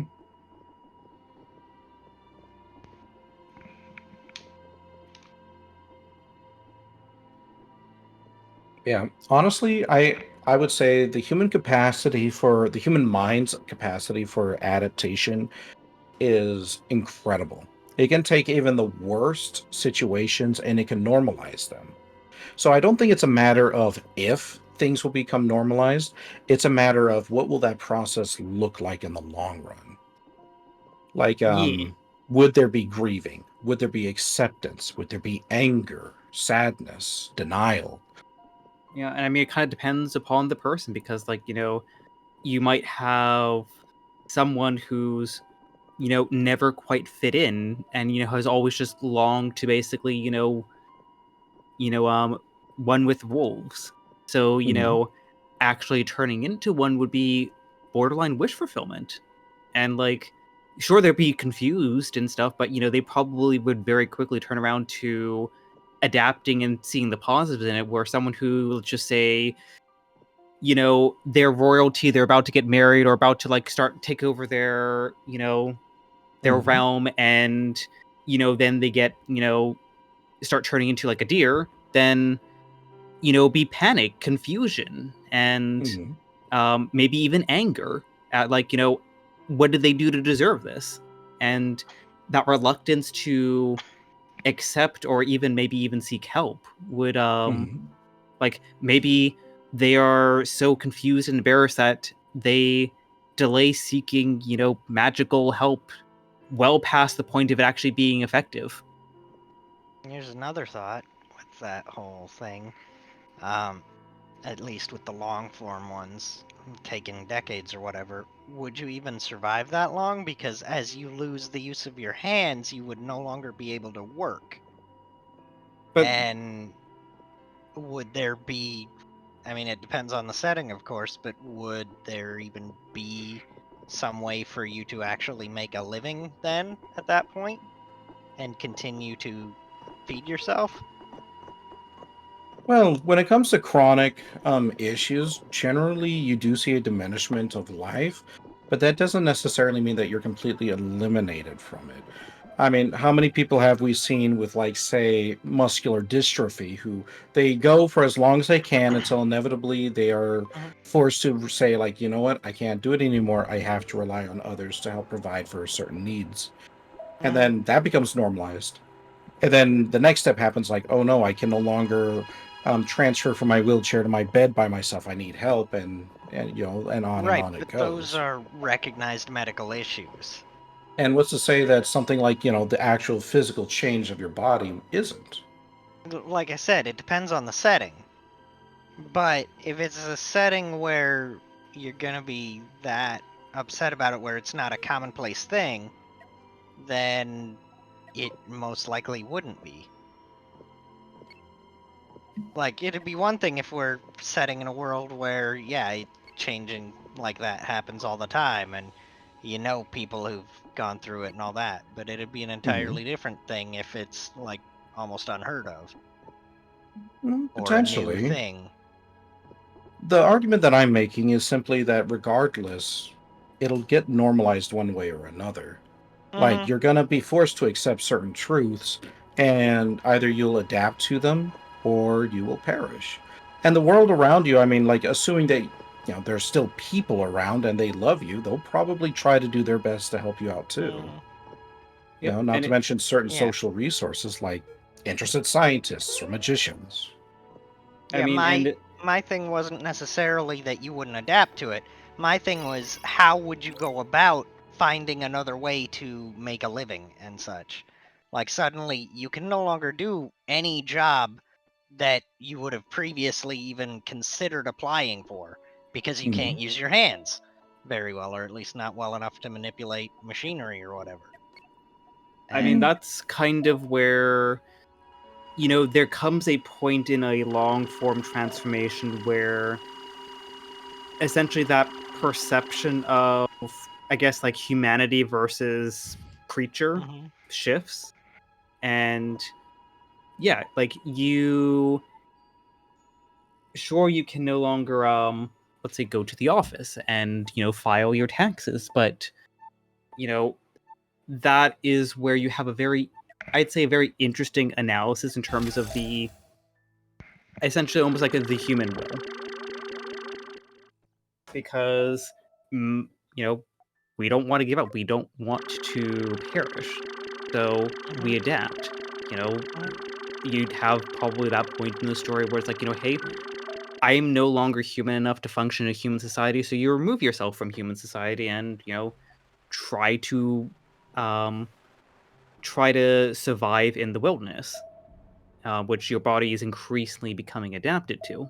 There's definitely going to be a weird transition period in there where, like, if you don't have help, you're going to have a very rough time. But it all kind of depends upon the story you want to tell. Like, are you wanting to focus solely on that personal introspective of going from a human to a creature? Or you want to talk about, like, the almost like what defines humanity? Are you still human if you no longer look human? How do the other people around you look at you despite you no longer looking human and becoming increasingly less human? Like, a lot of really interesting dials. I suppose if nothing else, you could always sell yourself for nickels to a sideshow. Come watch the Incredible Dog Boy. See how they can't turn this knob with their hands? Amazing. But, like, yeah, I totally get it. Like, at a certain point, we want to go, like, we want to continue making a living, but at the same time, depending on the form you're shifting into, you just might have to go, like, you know what? I can't participate in this anymore. I need to rely on other things, whether it's family, friends, or, attempting to survive in the wilderness, I guess. And the success or failure of such, well, I mean, that would be individual. I will say Tiberian brings up a good point, is that, yeah, you may be losing your hands, but there are quite a few jobs that actually animals would be very well suited for versus humans. Such as being a bloodhound for the TSA. Being able to tell what's in luggage. That could be very valuable to certain, some companies like the TSA. Construction work. Imagine having a gorilla on a construction site. Like, there is something to be said, though, like with these chronic long form stuff, like how long would it take before you can actually realistically participate in that way? Sure, you might be turning into a dog, but how long is it going to take until your sense of smell is able to do the TSA thing, but your human functionality has already diminished to the point where you can no longer function that way? Yeah, like, by the time that happens, like, you can no longer use your hands. The other part of that is you can no longer dress yourself to go work for the TSA. Because I guarantee they're going to want to be in a button-up shirt. Unless you're far enough along to actually appear feral.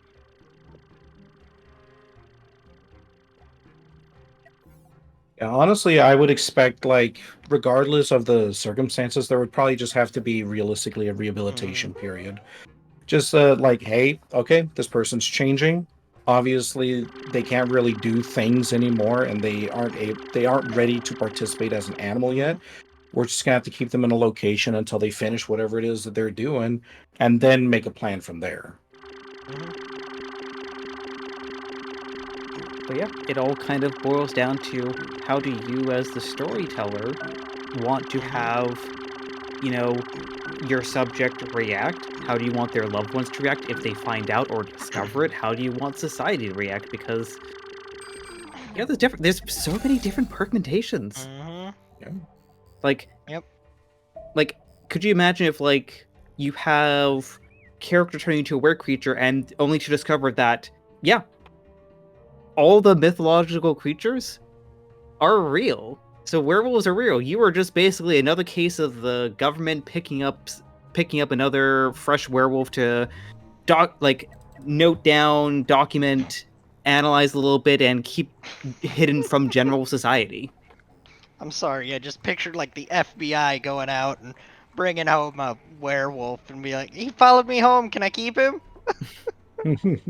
Well, there's possibly some bad things to that too, because could you imagine turning into that and then have to never see your loved ones again? Yeah. Yeah, and Tiberian also brings up a good point, like, it's like it's actually something like to jump back to Pokemon. Like I find very fascinating because like with a slow enough change, yeah, you adapt to it over time. Like as like Rygon, you were talking about, like if your vision is slowly failing or you're losing movement in your limbs slowly, you can day to day adapt. Like they're even pain, extreme pain, you can. Yeah, like the human body is very or the human mind is very adaptable in that front. Like we will find ways to accomplish our goals even if we don't have full mobility or full use of our senses. But I find Pokemon evolution very fascinating because you just kind of go through this like 10-second sequence, and now you have at times completely different biology set up. Like you have some critters that go from like feral to anthro, and basically have like pseudo thumbs and stuff, and like we don't ever see like some kind of like stumbling period or just like, oh, I can't work like this, or like could you imagine like could you imagine just like a Blastoise for a moment, or a War Turtle evolving, and actually probably worst example, I'm thinking actually Zora and Zoroark. Could you imagine just a Zora evolving and then the evolution to a Zoroark? They're still just on fours like they were a Zora, and they kind of actually have to have that moment to realize, oh wait, I can stand on 2 legs now. Well, there is one potential argument to be made on that, which is since that's the natural state for Pokemon, it would be reasonable to assume that their minds are already like wired to anticipate that or to work with that. Very true. But obviously, that's Pokemon. Like we don't see that kind of rapid change in real life. Yeah, It's kind of like going through puberty type of thing, I would think, or like metamorphosis of caterpillar to butterfly type of thing. That's the only real life change that I can think of. But even that's over the course of days and weeks, because like a caterpillar like is typically about like a week and a half or so, give or take. Like depends on the butterfly species. True, but it's not like they're using their body during that entire time. Very true. But essentially they're not using that time to adapt mentally. They're just using that time for their body to physically change. So I mean, yeah. So but actually, so it just means that Pokemon could be adapted very well for that kind of sudden shift. Yeah. Go ahead. But actually, you kind of raised another interesting question in my mind. Like, sure, Pokemon are adapted, but what about an emission instead of you have a human mind in a Pokemon body? Like, that's actually interesting you say that. And I would actually argue it would be partly. And the reason why I say that is because, like, this is based on certain experiments. Like, for example, they attached weights to the back of people's backs, right, to simulate a tail. And most people were able to very quickly adapt to that kind of added weight and the leverage and how it swung about and whatnot. But that said, something like, say, walking on all fours, that would probably be way trickier than having a tail.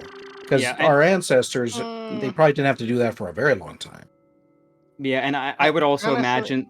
Oh, go on, Ren. I was just going to say, I honestly don't think that walking on all fours would be all that terribly difficult as long as, we didn't have the handicap of our legs being twice as long as our arms, or, hind legs longer than 4 legs like that. Because, I mean... Hey, burning? Yep, what's up? I need more crew. Well, we're not in the game at the moment. Yeah. I just finished my upgrades, so I'm backing out now. I need to be in game in order to get you more crew. Yep. And I'm also gonna need more money because I have like 90 credits. I could give you more. That's not a problem. Okay. Please, may I have some more? And I command pure chaos. Kinda. Jimmond _ Okay, has fair. turned Cutie Dart into a cutie fly. They can only talk like that Pokemon for 2 minutes. Cutiefly, Cutiefly, Cutiefly. Cutie, fly. Well, I am going to be hopping off. So good night, everybody. Well, Cutiefly. Good night. You're all cuties. So, Rygon, what's up? I thought you'd appreciate that Whiskers says it's a pretty Zoro arc. Ah, thank you. Yeah, I just picked up the form today. Or Cute yesterday. fly. If you're curious what it looks like, Save, I can send it to you privately. Just say Cutifly. cutie if you want that. Cutie. Okay. Cutifly. Hey, Matteo, you gonna come join us? Cutifly. You guys seem to be getting along just fine. Okay. Cutifly.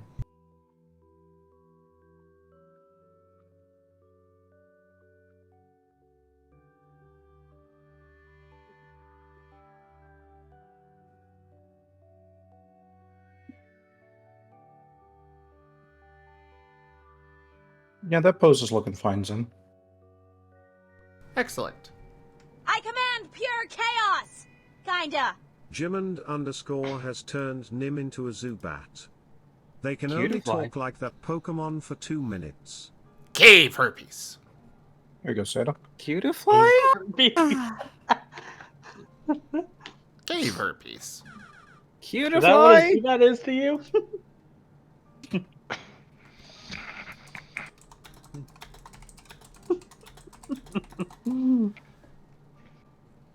Cutifly. Cutifly. Cave herpes. Cutifly.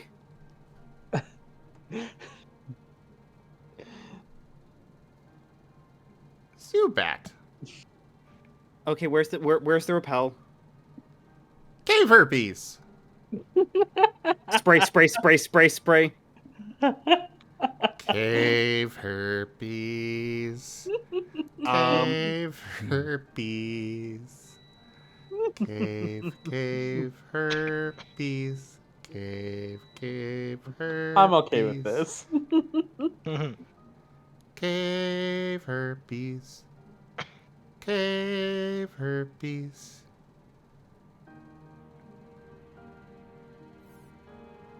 Cave herpes. Bad. Cave. I love this. What I was actually going to say, Rygon, before that interruption is that, like, at least for what I'm saying, it's less so much like the ability for an individual to adapt, but like I'd imagine for a human-turned Pokemon, evolution would probably have that little extra bit of disorientation where, like, you know, they might actually have that, like, 30 seconds of kind of stumbling or, like, trying to get their bearings because, yeah, like, you know, maybe you've just literally put on, like, 400 pounds, and now have wings out of your back. And actually, I'm kind of very curious, how different is a Dragonair versus a Dragonite? Yes. Are they the same evolve? There is something to be said on all that, though.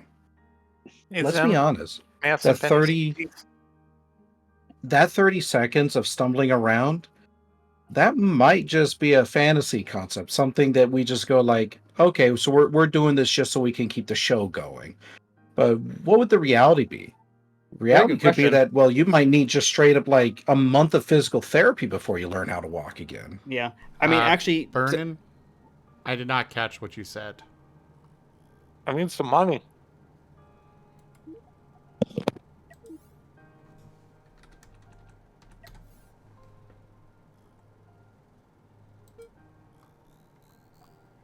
Your net is killing the server right now, Vernon. Sorry. I have no idea why. So actually, Dragonair to Dragonite is interesting for a couple regards. I'm going to start off with the height. Because officially, the height of Dragonair is 4 meters, or 13 feet. Obviously, they're probably measuring that from head to the end of the tail, where Dragonite is only 7 feet, or 2.2 meters. So I'm guessing in terms of, like, the spine, in some sense, there's some shortening, but Dragonair to Dragonite is gaining like 430 pounds, and then going from essentially a more snake-like body, just like very noodly, to with arms again. That I would imagine, that would probably, out of all the examples, probably one of the most disorientating from like one evolution to the next. Because the whole MO has changed.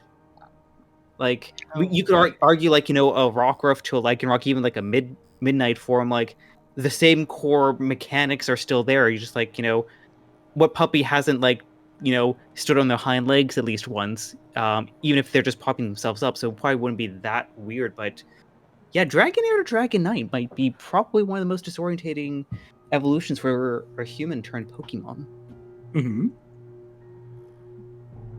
Man, I gotta go to physical therapy again? I just learned how to slither. Yep, you just learned how to slither, and now, your tail is no longer slitherable. Yeah, I might have to reboot my computer. This game is running really, really slow on my end for some reason. Ooh. Yeah. Transfer the barracks back and, It's not like I'm actually getting frame stutter trying to bring up menus and stuff, so... Okay, ship's yours. Alright. I'm gonna reboot. I'll be back shortly. Can I borrow the Rex to upgrade my I would ship? say another weird one. Wouldn't Yamask to Kafakrigus be a weird one? Give me just a sec, Rin, and then yes. Okay. Cool. Because I just started the upgrade and then realized it was going to put me 300k in the hole. Oh, yeah, let's not do that. What do you mean? But yeah. Amusingly enough, that you bring up Yamask, there could be an argument made that actually wouldn't be too weird, and the reason why is apparently they're formed from the souls of dead humans anyway, so yeah, maybe humans have a natural affinity for it to start. Look, I'd argue probably one of the other weirder ones would be Vanilla-ish to Vanillux. Oh gosh, yeah, or coughing to wheezing. or coughing to wheezing. Or Doduo to Dotrio, but even though that one's probably a little bit less weird because you already have the second head, which may or may not be an existing Pokemon. That'd actually be a very interesting discussion, as well as if you're Mystery Dungeon Doduo, are you two people kind of in the same body? Are you personality split, or just kind of thinking the same, or do you just have a regular ass Pokemon partner there as the second head? I'm gonna say it's body horror. It's just a thing, but more stable. Yeah, or actually no, Gimon probably brings up the best one. Dino to Zealous. You start off single and then two heads.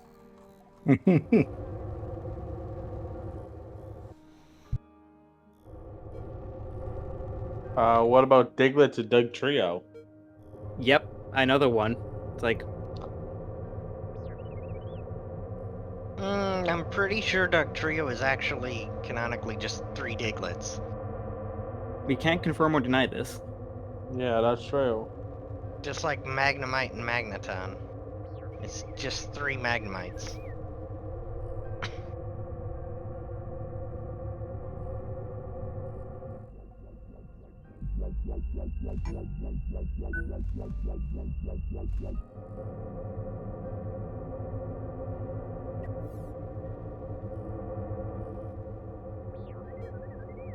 Yeah, definitely long-term, fully agree, adapt, but that initial moment is... Oh, that's the stuff that TF stories are made of. Oh, definitely. Yeah, so that's just kind of what I was thinking. These are good thoughts. I like these thoughts. Oh. Isn't there a Pokemon that goes from a clam to a fish, though? Yes, Clamperl into Gorbis and Huntail. Yeah. Dardaton? No, Gimon. Why? No, that's cursed. That's so hecking cursed. Why? I don't know about Pokemon. This isn't Pokemon. Well, not official canon Pokemon anyways. So is this what's going to happen with Vector, Jet, and Dart? It'd just be like, we finally get the phasing lessons, and it's like, Jet all excited, I learned something, and I don't know, you sneeze for some dust, and it's like, Jet, fix this right now, or I'm going to kill you a second time.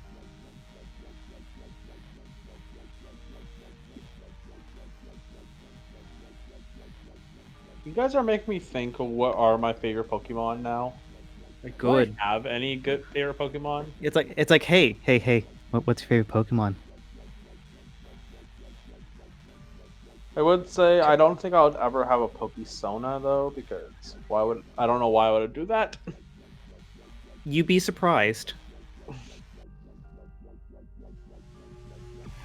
Well, the Yeah, thing is, Seda didn't have one, and then he started playing a Pokemon game. And I just fell in love with my boy. Dart is Bean, I must protect. Rygon. What's up? Whiskers would like to know if you have beans. Yes.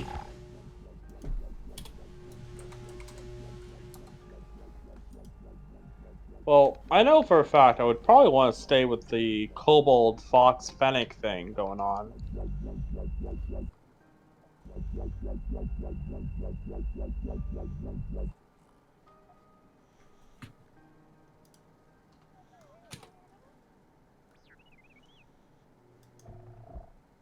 Also, Gimmon's like Vector et, like, it just sounds like Vector, Dart, and Jet are just gonna start like.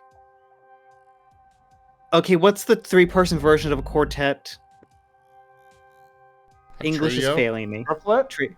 Is it just a trio? Okay, I guess. Trio, yeah. I thought there was a slightly fancier name, but yeah, like just start a like traveling trio. I mean, there might be a fancier version, but I don't know it. Yeah, I think it's just trio. Yep. Okay, heck it, we're conscripting Amos for the quartet. Robert, it works through farts. Wait, what? Don't think about it. Oh, I'm thinking about it. Like, what the heck? Works through farts? What?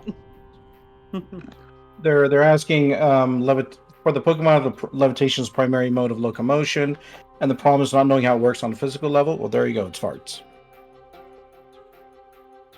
Hey, Mario. Yes. You're a good boy. Thank you. Alright, I am done with the good boy Rex. Gonna transfer it over to you, Rin. Oh,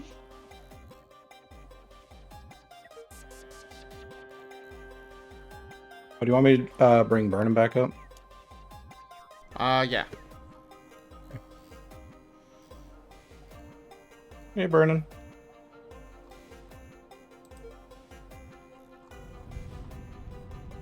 Look, Tiberian, I still want to do Puppy Squad, but like Power Rangers. Power Rangers? Power I'm Rangers. all for this.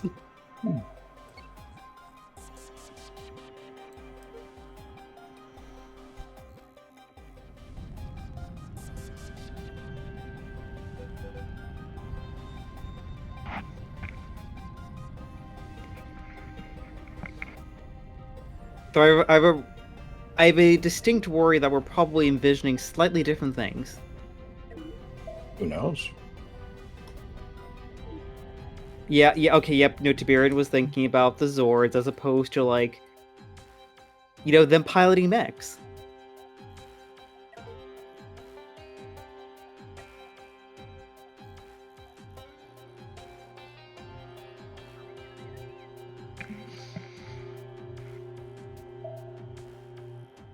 Probably helps if I forgot that I muted my Discord, but that's okay.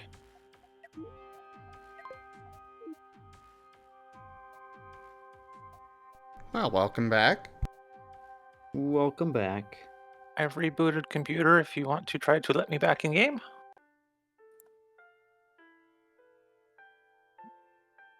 All right. We'll do it after Rin finishes with his ship here. Okay.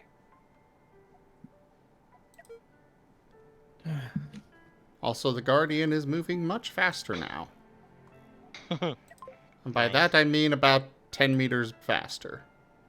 Oh, that's all? Wow.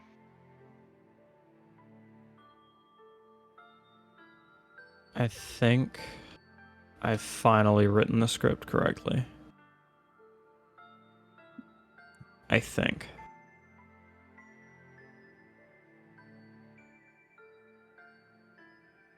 Right? Hold on. Let me see if I'm like already holding a direction and then it happens. So hold forward.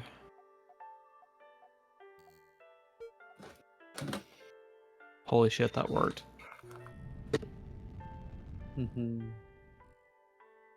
Took us forever, but we got there.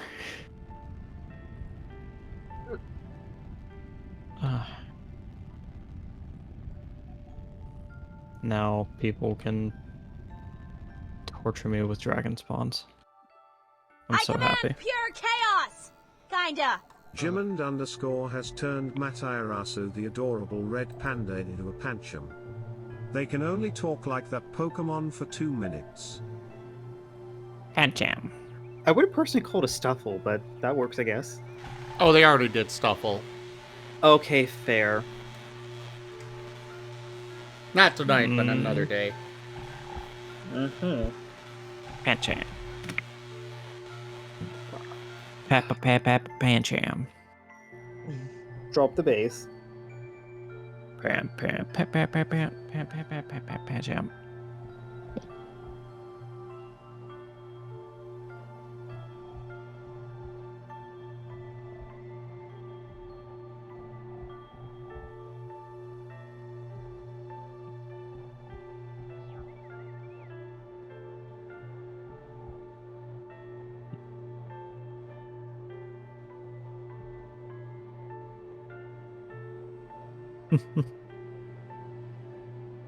Pancham.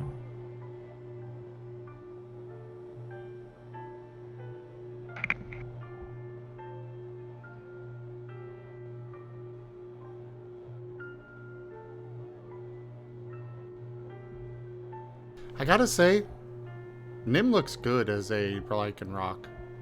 I agree. I agree.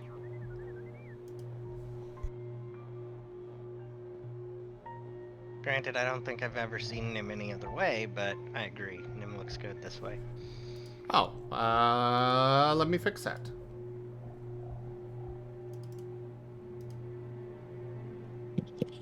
There you go, Burnin. Try that again.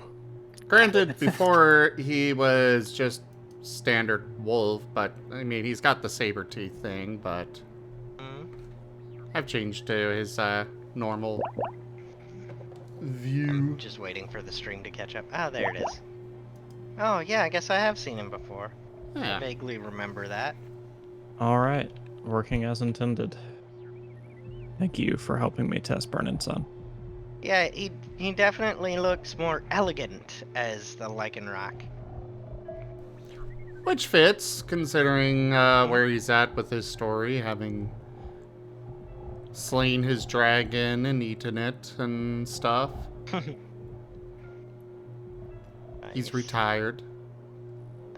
Retired off to the daycare? He's as retired Also- as he'll ever get. Is it just me, or is he missing the scar in the Lycanroc one? No, he's got it still. Oh, okay. I must have just missed it. Or not remembered it.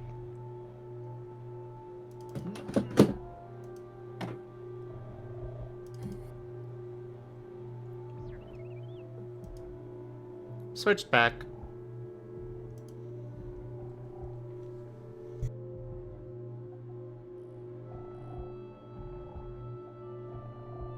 Oh, Gimmon, you know Squirrel. He gets up to all sorts of things.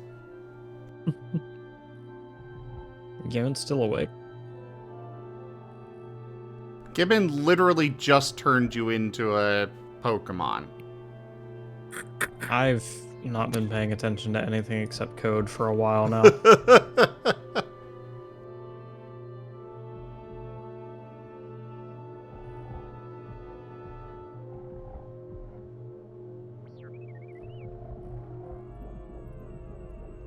Gets turned into a Pokemon, doesn't even notice as he continues to just keep coding.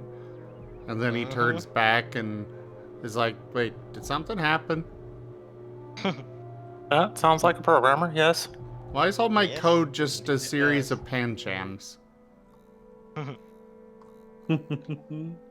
Doesn't matter. Does it work? Well, maybe? Brennan's son has spent the past several messages trying to cheat it, and it's not been working, so I guess it does work.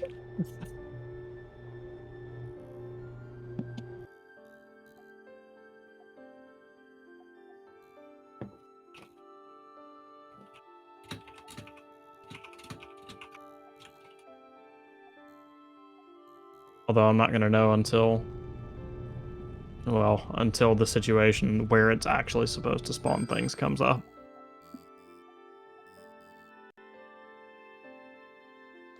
Well, speaking of which, Gibbon, let me go check to see if it's snowing right now. We were supposed to get snow for Wednesday.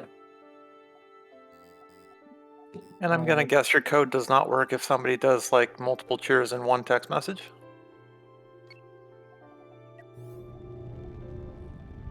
Oh, that's interesting. But again, we won't know until it's tried, and I don't have another way to test that. In other words, probably not, because he didn't think about that. Exactly. I don't blame him, I probably wouldn't have either. I'm good at breaking games. Also, I usually Zim, am too. Yes. what does the Mountain Dew rice? Should I be concerned? Yes. Yes. No. Sent you a work in progress, Rygon. Except you just stepped away. Right What is there. Mountain Dew rice? So Exactly what it says on the tin. yeah, I am needing to move soon, and I need help, and apparently to get my community to help, I need to suffer. Burn-in, it's not going to activate unless sound alerts sends the message. So that's how you get people to donate. They have to make you suffer for it. Of course, yeah. There's no better commodity than a streamer suffering. It's true. Is Sound Alert work through Tangia as well? I don't think so. Yeah, no, they're different extensions.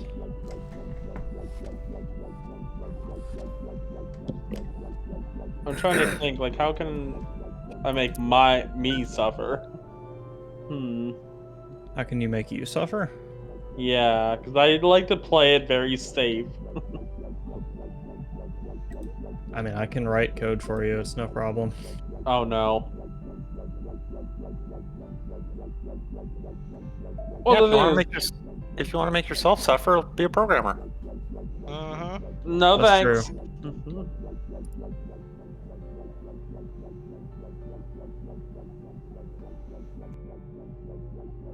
I mean, I, for one, never played a Souls-like game before. Yeah, that's another great way to suffer. I should play Elden Ring Heaven or Hell on stream again. It's been so long since I did that. Yeah, but I don't know if I could ever play a Souls game, because one, I'm gonna have to buy the game.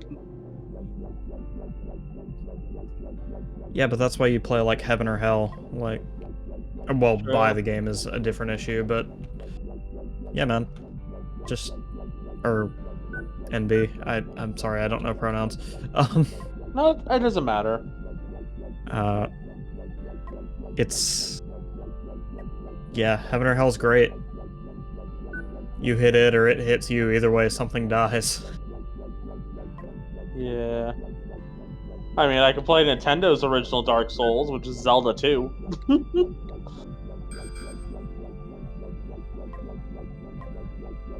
People try to forget Zelda 2 was a thing.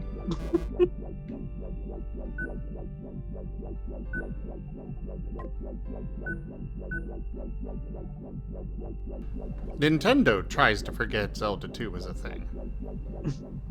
I know. Hi, Jimin.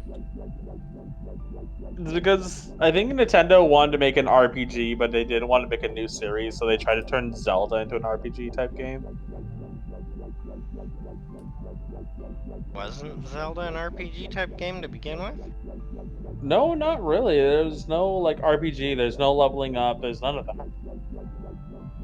In Zelda 2, you leveled up. Like your attack got stronger, your health you got more defense through leveling up and everything like that. I don't think you have to level up for it to be an RPG. When I think RPG, I think like the Final Fantasy and Dragon Quest and Pokemon. Well, yeah, most of them do have that, but I don't think that's necessarily one of the required features. Well, if we want to go that way, then you can say that Zelda is like the pioneer of the action RPG, because there's no turn-based in Zelda. It's all you go up to them and stab them. Mm-hmm. And then Final Fantasy started doing that with, I want to say, I'm not counting 11 and 14 because those are MMOs, so they had to do it for MMO purposes. But I want to say 12 did it that way, where you just run up to the enemy and smack them. It goes well, Jimin. It's, I'm trying to get into the Dark Brotherhood quest line to steal the good stealth equipment. Hello, courier.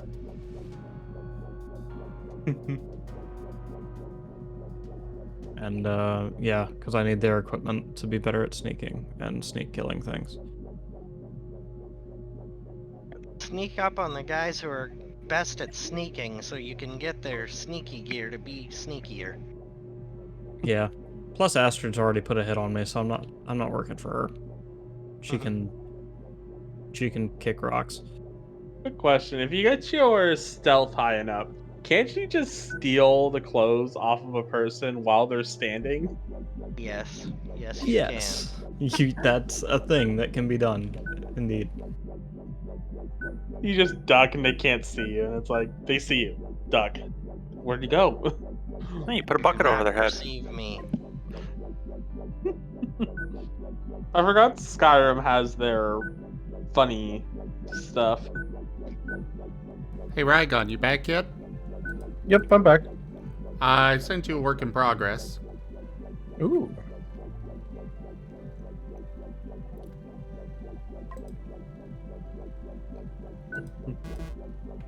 I remember when I first played Skyrim, I think the first thing I did was go on and married an Argonian. That's the first thing I did. Maybe put some claws on the human hand. Do it.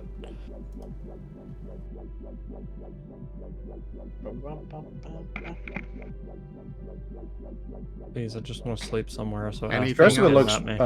Nope, everything else looks great. Oh, why am I yawning? Don't know why. Good lord.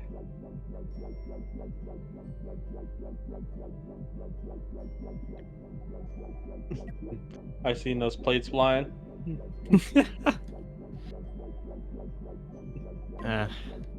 Yeah, sorry, I'm not getting a whole lot. God damn it. Damn it. Damn it. Yet. You said it. Yeah, I did. What do you gotta do? Well, Drop his entire inventory. Yeah, there's a whole list of words that if I say any of them, I have to drop my entire inventory. Or at least as much as I can.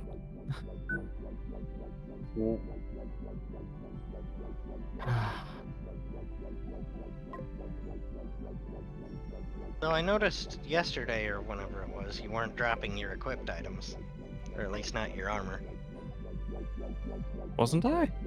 Nope. Sorry about that. Meant to. You said it again. Well, nothing to drop this time, unfortunately. Yeah, now you go all out.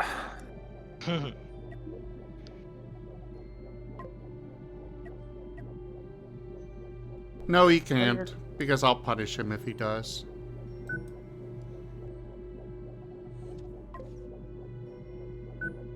Zim, can you allow me in game yet? Oh, I'm getting sleepy. Rin, are you done with your building yet? No. It's starting to look like a ship.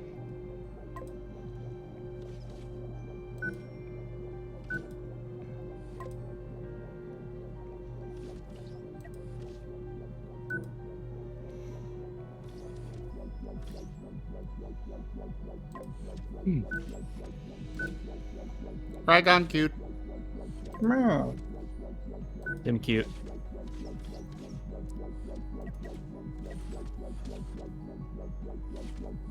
I see, I almost Mario. have the outline done.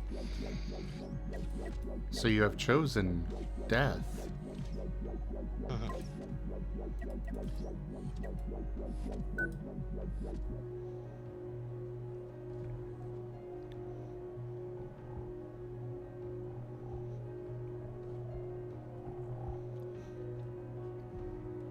Yeah, this ship is exceedingly slow, so I'm putting more thrusters on it.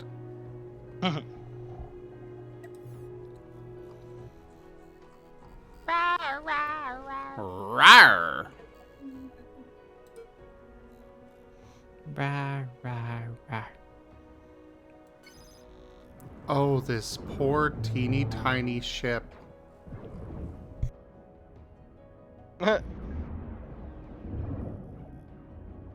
I just scrolled up to see it approaching the Guardian. Very rapidly. It's like, I got this, guys. Watch this. Hold my beer.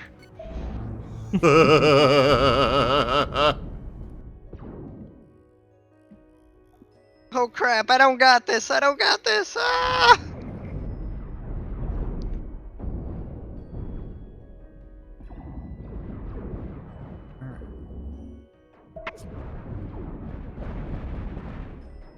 Alvor and Sigrid will not let me sleep in their bed. At least not at midnight. How dare.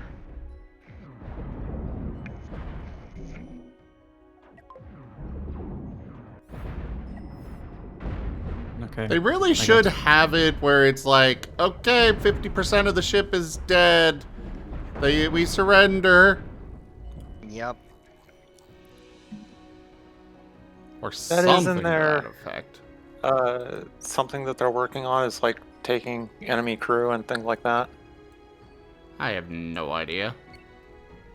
No, I mean that is in their roadmap.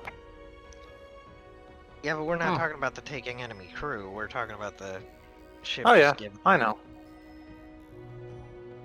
Which might be is something that- significantly easier to do in the base game, but Might be something where it's like, you make them believe that they are dead, so then therefore they just come over to you and I don't know. you make them believe that they are dead, so therefore they are just dead. That can work too. Jimin says today we see a Mario. The Mario is a very complex cutinism that is abowable and at Roth Pines. What? Whiskers is hung up on your piece with the anatomy being off, and I'm like, it's TF. The anatomy is supposed to be off. Like, what part or section? He can't put his finger on it.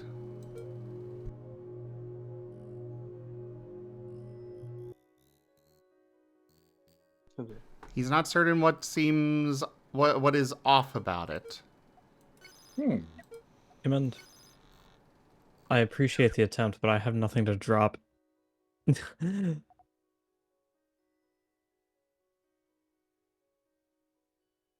don't know, but I think I need a quick lie down before I finish up these submissions and send them off for the evening.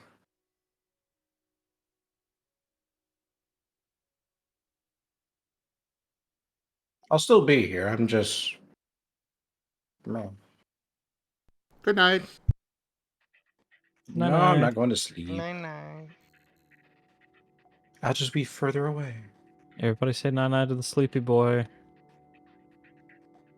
Night-night. Night-night. Yes.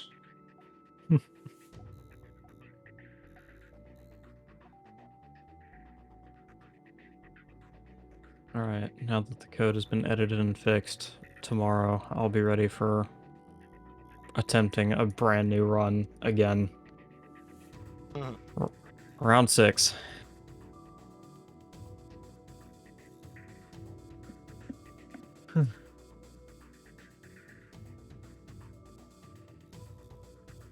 Which version of Skyrim are you playing?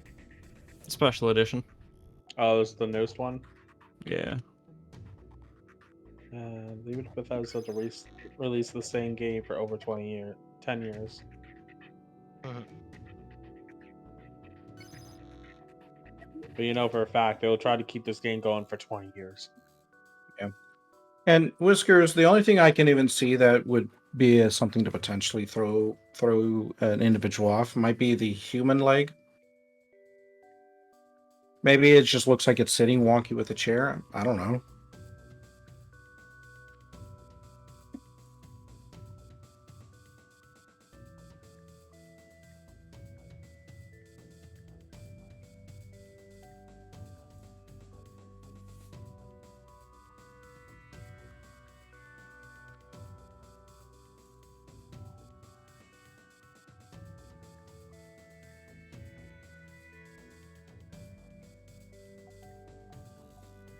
Damn it.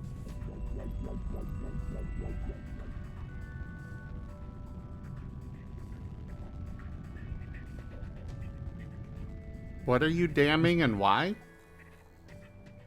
I finally managed to kill Astrid with weapons I picked up off her own damn victims, and something that spawned because she was attacking me killed me. Oh.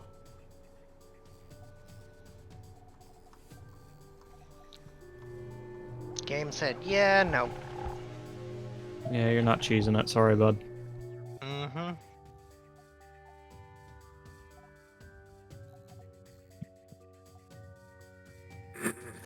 I don't think this game knows just how determined I am.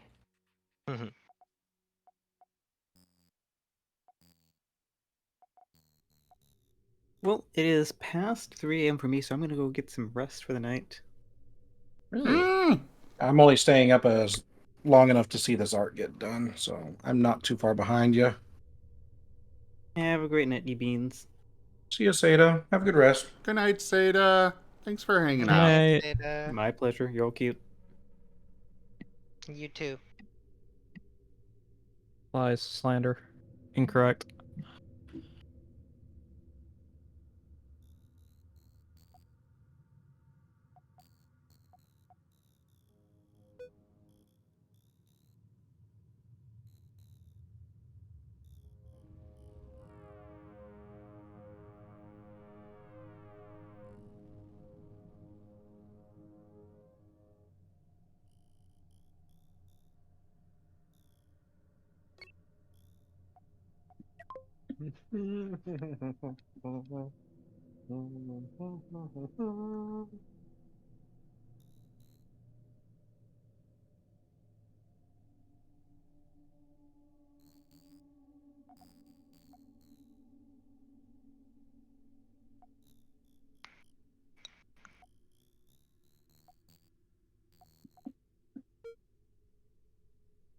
I have egg rolls.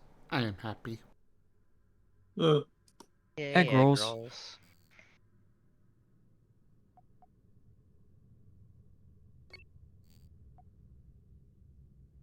Did that help fix it for you, Whiskers? Changing the perspective on that?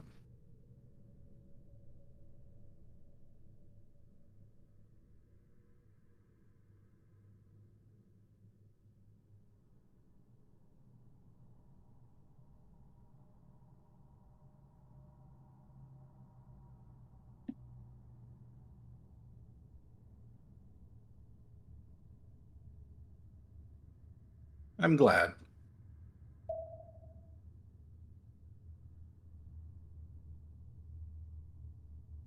Oh, he's writing on stream. Yeah. I can't always see that. Alright, so, Matteo. Yes. Are you done fiddling with all of your code and stuff? Yeah. I guess I should can this run and start a new one next stream. What's your proposition for magic? Right, so magic, yes. The expansion that I had planned for magic involves removing a lot of the restrictions that exist on magic, and instead creating more of a cost-benefit relationship between the more powerful spells that you gain access to, and making it so that the player has more freedom as to what their character is capable of, but trying to power surge with that freedom comes at a cost. To this end, I've created a system that works, basically works as a way to allow players to craft spells using the, and these names are a work in progress, but let me pull them up so I don't misquote anything here.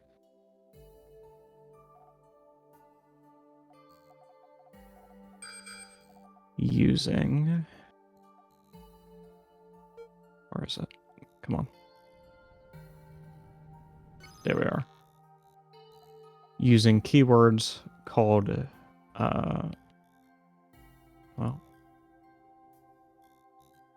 using keywords called Athari and Zenith. The Athari is basically the verb of the two-word sentence that is going to create your spell. It could, be the word cancel, move, reshape, size, anything like that. Ooh, Nightbot burning. Ouch. And then the apexes or the zeniths rather, are the nouns of your spell. They refer to the different types of magic that will exist in the world. This includes the elemental building blocks of your world, fire, ice, what have you. But then also, it can include, at higher levels, more abstract things like time and space. So, back to the bit where I said I was removing restrictions on what players can know. At the beginning of the level tree, and again, I'll have to reshape this to work with Scar, because it was built for a different system originally. They would have so many slots, or so many tokens they could spend on both the verbs and the nouns of spells. With no restrictions on how they could be spent, except that abstractions of nouns like time and space would have a much higher cost than basic elemental stuff, and the ability to change aspects of a being with the verbs of the spells will also, be part of that power creep. So if you just want to, create a little illusory effect with the very earliest stuff you can get at, you can do that at first level, no problem. If you want the first spells you have access to be minor teleportation and slowing or speeding up time, you'll have to save up for a few levels. Well then, I ran into the issue of what is the cost then of just saving up for a few levels and then being able to distort time. So that bumped me into the second thing that I've changed with this system, which is the gravity system. When you have a spell that affects more abstract, more abstract aspects of the world in more meaningful ways, or more irreparable ways, this takes a toll on the caster. It's not easy to rectify the rift that you open when you say space and time are not fixed objects anymore. And these spells have gravity. And gravity is a tax that is collected on the wielder's, or on the caster's health, basically kind of negating the, how do you put it, the power imbalance of being able to learn really world-bending spells super early. So for instance, at level 3, if you found a way to spend the tokens to create the spell time stop, or stop time rather, you could do that, but it would cost more HP than your character has at level 3. You would die as a result of casting that spell. That is the drawback that counteracts the fact that spell slots and limitations on how often you can cast aren't really a thing anymore. If that all makes sense.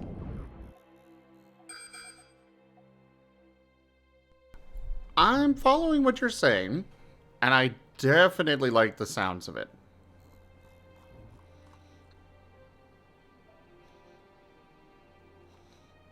I think it could be a very interesting way to pull together a magic system.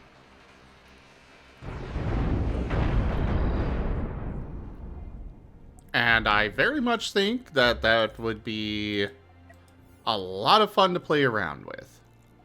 The only thing that I'm worried about is the gravity thing, but we have our exhaustion system, which could be utilized for this. Oh crap. Oh crap. Pirates saw my Pine class Corvette. It's not meant to go into battle by itself. Yeah. Oh, I guess they're just leaving. Okay. They saw me start sending the Guardian that way and are like, nope!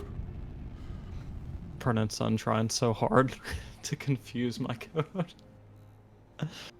I'm trying.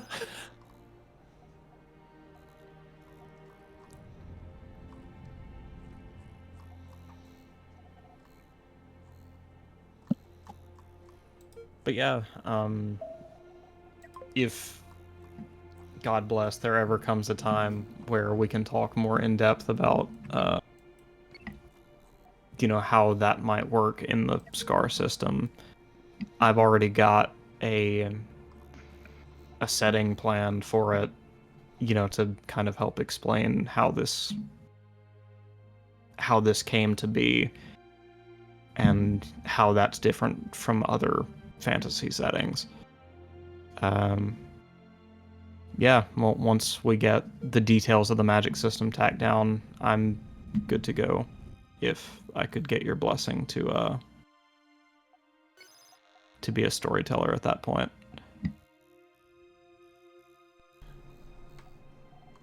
Well, we can definitely look into the story, you being a storyteller side of things. As for how the magic would work in the system, I really like the idea of building spells with words. You know certain words, and you can build, because, like, the system itself is very much designed for creativity. The concern I have there is it being a lot of work on the storyteller to be like, okay, you're combining time and stop and, well, okay, maybe that one's too self-explanatory, but You kind of get the idea. Nothing's jumping to my mind right now for weird combinations that people might try. But I still think it would be a very interesting and fun idea for a magic You're system. combining stop and go. Yes, exactly. Well, combining fire and ice. In this system, spells can only be created with one verb and one noun. Specifically to prevent people from trying things like that. Yeah, because if you mix fire and ice, that's going to cause like thermal shock, and good lord, that's a lot of damage. Or it'll just kind of fizzle out and do nothing. That too. One of two things could happen. It could be thermal shock, or yeah. Okay, still you're like combining fire and go. Well, go isn't a keyword either. It's a verb. Yes, but you can't just use any verb. There are words that that exist in the system, and go is not one of them. Why not? Haste. Mm-hmm. Yeah, that is haste. Quicken, yes, but haste would be more of a noun, and also can't be split into 3 tiers because haste is haste. Haste is definitely not a noun. I mean, there's different levels of slow in Final Fantasy. Slow, sloga, slowaga. Wait, hold on. I need to redress something that was just said. Use haste in a sentence. Hasten? No, the word haste. Because you just said haste is not a noun. And I know it wasn't you, it was someone else. Yeah, it was That not was me. Rin. Someone said. Yeah. Hi, Ren. I can't use haste in a sentence because I can't think of a sentence that uses haste, period. You need to make haste? Yeah, but haste is kind of like used as a verb. Haste, Welcome to English, where absolutely none of the rules make sense. Because the rules change all the fucking time. Yes, the English language is like the hardest language to learn, and we are learning that right now. It's not that confusing, though. Make is the verb, haste is the noun in that sentence. That's true. We need to go take an English class post haste. Post haste is more of an adjective, I think. Haste is both noun and a verb. Yeah, and now that I think about it, in Final Fantasy, haste is a spell and it quickens you up. And there's only one level of it. They can't do the haste guy and everything like that.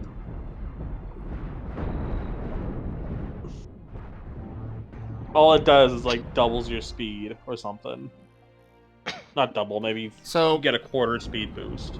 To adjust the idea, my suggestion there would be to make it where we come up with a thorough list of words and give them specific effects to them. Well, yeah, that's what I've done. I've created, a list of 36, 12, 12 verbs and however many nouns. I forget the numbers now because I'm bad at math, but it comes out to 36 keywords that do thing.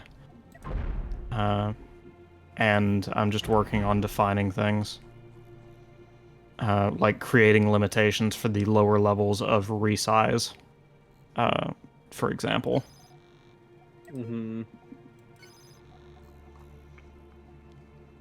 Thinking of all these spells and everything, you're making me want to play Final Fantasy again. It is a very Final Fantasy inspired system. Yeah. Well, if you think about it, Final Fantasy 1 and 3 MP system was themed after Dungeons and Dragons, where each level of spells has their own charges.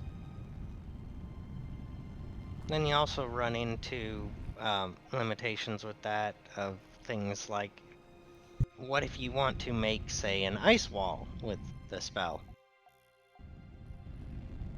Make ice doesn't quite cover it. Freeze wall? And ice wall is 2 nouns. And raise Mhm. wall doesn't say what kind of wall. Oh, freeze or what wall. it's made of. Freeze wall, yeah, freeze wall. Okay, so that could be...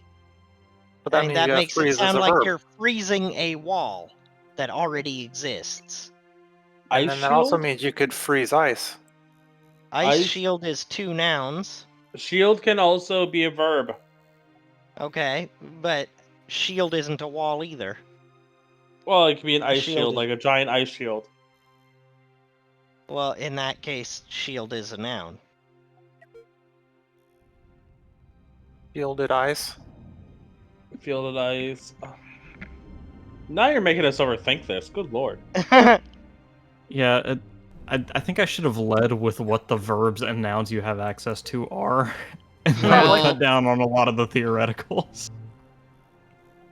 Well, I was just bringing up, like, for example, like it's a common spell in like D&D and stuff. Oh yeah, is, yeah. You know, ice wall, firewall, etc.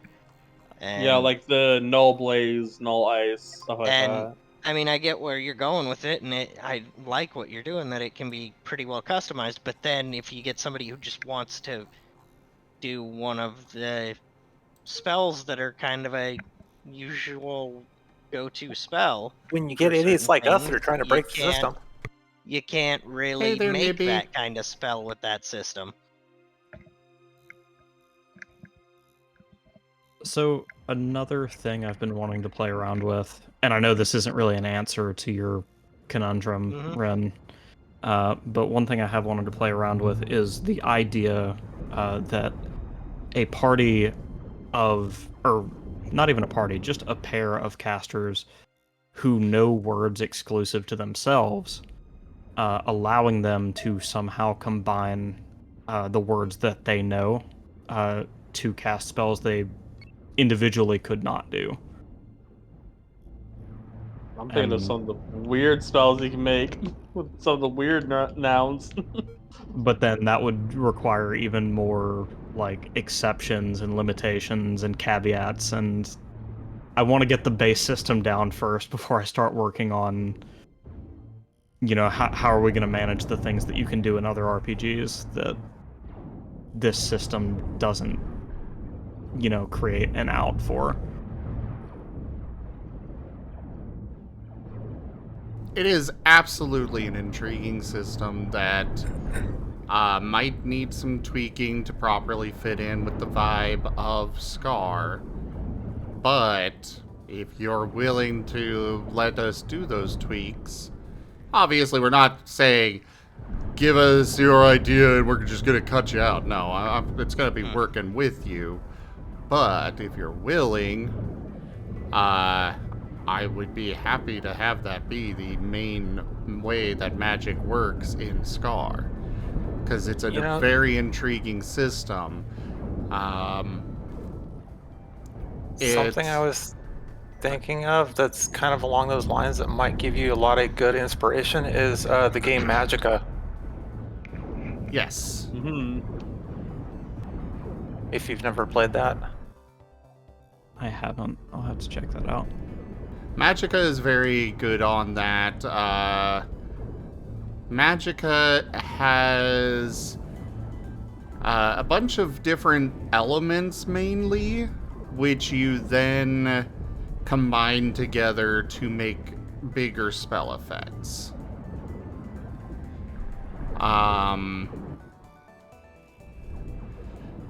But basically I like this idea of making different elements to spells. Like, mend could be one of the keywords.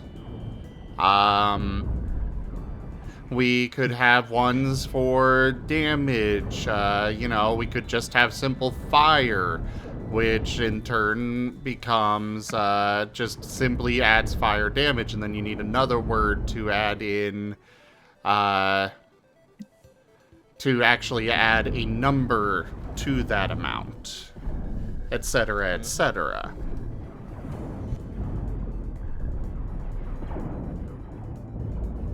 course. And this is all a work in progress. We may find that this is not this is not worthy to be sat at the tabletop, you know, but it's just something I've been working on. It's been a little pet project of mine since I started running Pathfinder back in like 2014. So I'm trying to make it fit somewhere. I don't want to let my baby just fade away. But again, we're gonna have to see if it works in this system at all before. Hey, Rygon? Before I get too excited. What's up? Got another work in progress for you. Oh, shit. Yeah, I don't know. I think that system with the words for the conundrum, the only thing I can think of to fix that would be to allow, like, still limit it to 2 words, but allow there maybe 2 nouns, potentially. I would say we limit how many words they can use, for sure. But not necessarily, you know, nouns and verbs. It's just words in general. And then as they get more further along with magic and such, then they can start to add more words to how much they can add. That's the way I would say to handle it. And that's kind of why I was thinking of Magicka is like, I mean, for those of you who've played it, you could just have like, okay, this character knows earth and fire, and at level 1 they can only apply 1 ability, but if they're matched up with somebody else who can also apply 1, then the 2 of them can apply something to get a combined ability that's, you know, the more powerful as it, you know, same way Magicka does it if you have 2 spells put together. Alright, good. I'd say maybe make that the white pants leg look more stripy.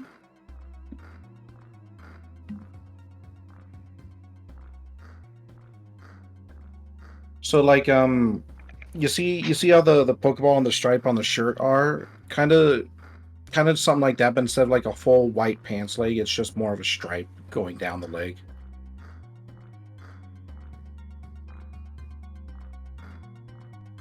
I'm seeing if he hears that.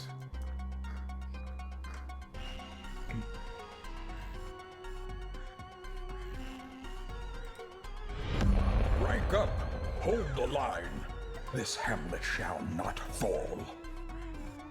Matayarasu raided my stream with 8 viewers. Maddie? Oh.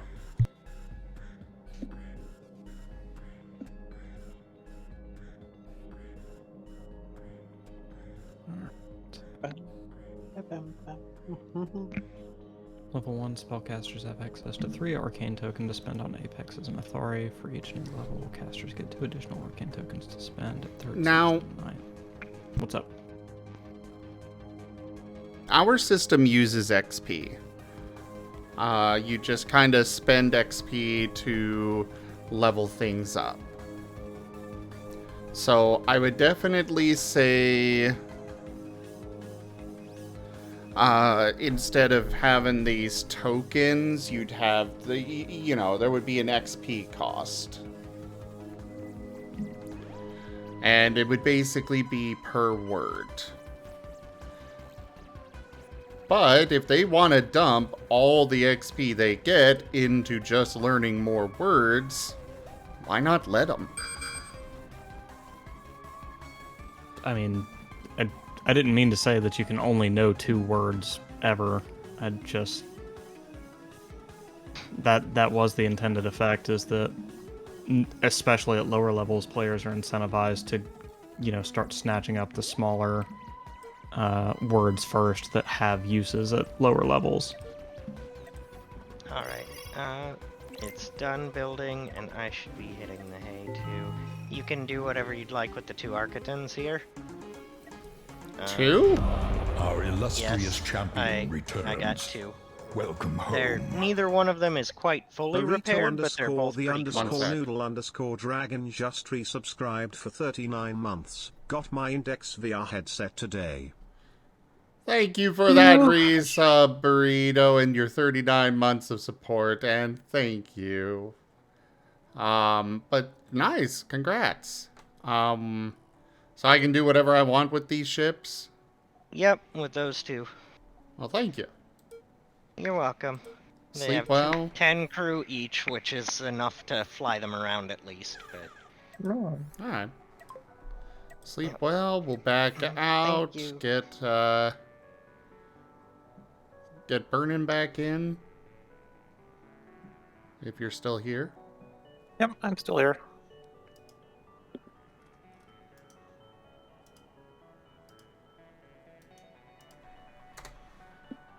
How's that, Rygon? I'm waiting for ads to finish. I Much sent better. it to you on Discord. Yep, that looks much better. Cool. Alright, you're good to go.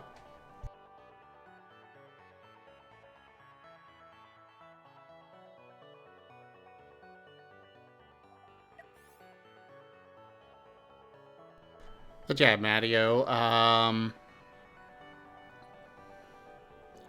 I'd say, like, they can learn however many words they want, and then we'd have different words that, you know, you might have heal as a word that changes it from doing damage to healing somebody. And then you got another word for, you know, that sets the amount of power to it. Could literally just be power. I do think I'll probably be heading off here, though. Okay. Sleep well. Got work in the morning. Yeah, it looks like the picture's about finished, so...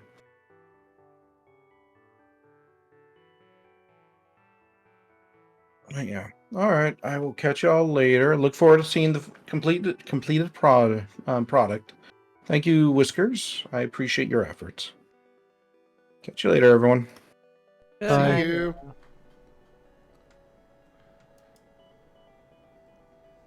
I would definitely say it would be 2 words, Robert. You there, Matteo? Yes. Okay.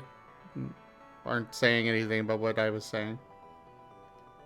I'm sorry. I thought you were just kind of pontificating. I didn't know you wanted me to respond. Well, generally, when we're talking back and forth on something, then yes. So, okay, then, you know, can you say it again, please? I'm sorry. So you weren't listening. I got it. No, I was. I was listening. I just was not absorbing it in the same way as I would have if I knew I was going to be expected to respond. I was saying that they can learn whatever words they want. You know, with an XP cost. Yes. And those words can then be put to... those words can then be used in order to... you combine them together. Like, you would have heal. It changes it from doing damage to healing them. Then you use power to give it a power of 1 or something. Along those lines. Hey, New Year's! Sam, I gave you the barracks. Go ahead and take people off of it. Oh, is it full? No, but more people I get off of it, the cheaper it is to get more. Fair.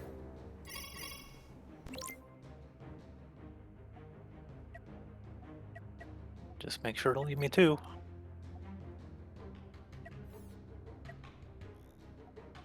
Alright. And send back.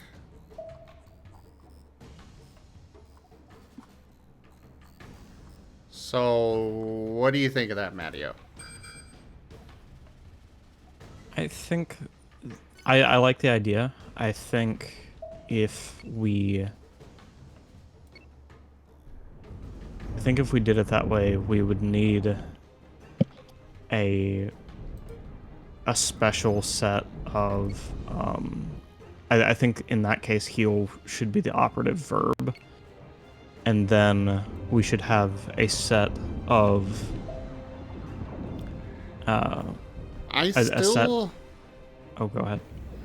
I still say that we should just kind of forget about the whole noun verb thing and just let them combine whatever words that they want. Because then, if you're making it about nouns and verbs, you run into the problem, like we kind of pointed out earlier, where you've got words like case that is both a noun and a verb.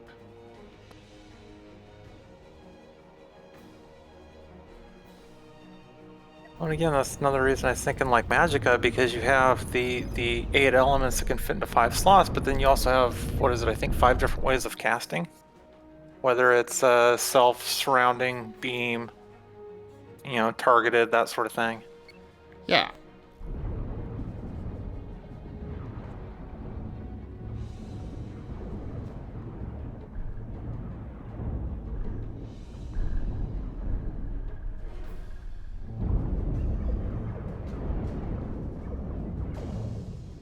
But that, again, would have to be something that people would have to, like, pay the XP for. It's like, do I want to be able to cast a beam spell? That means I need to be able to cast beams, period. And then you mix beam with fire or whatever, and now you have a beam of fire.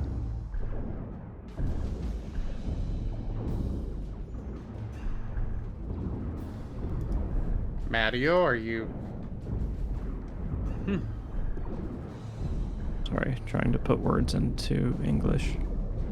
I mean, obviously what I'm discussing is exactly what Magicka is, so, I mean, definitely modify off of that, but that's kind of what I had in mind. From what you were saying. So the reason I started with the whole noun verb thing is because when you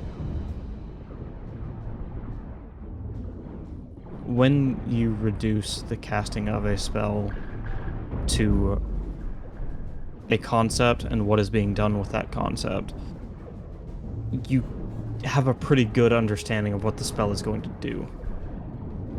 Project flame, resize flame, these kinds of things.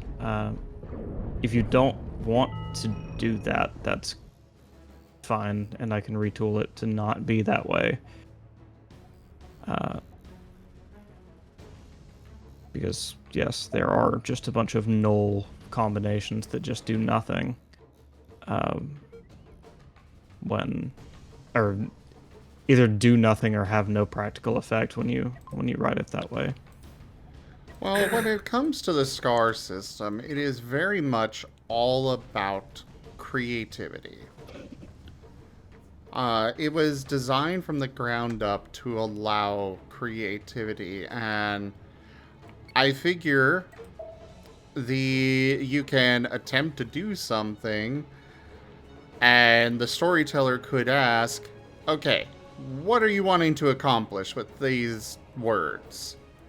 And you tell them, and they can decide, give me a roll.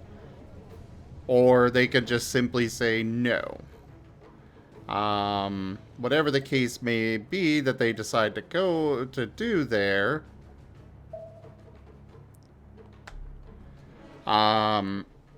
it can simply be it could just simply be up to the storyteller to decide if it works that way.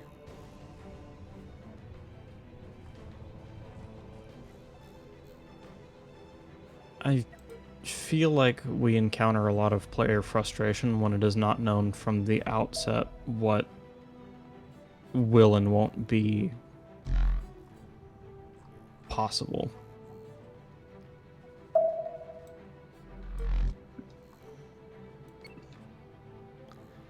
I mean, possibly.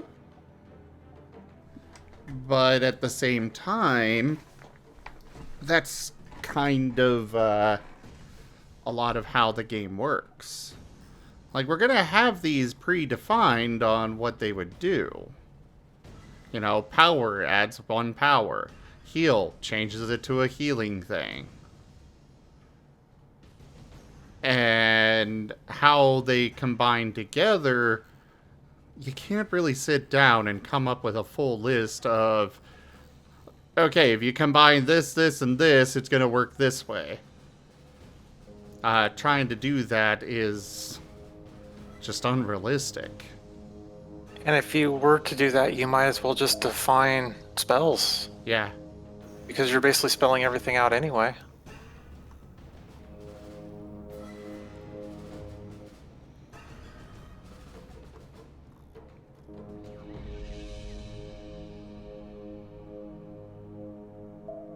This seems like a challenge that would be overcome if we defined... I mean, again, I'm still viewing this in terms of the system I had already been workshopping.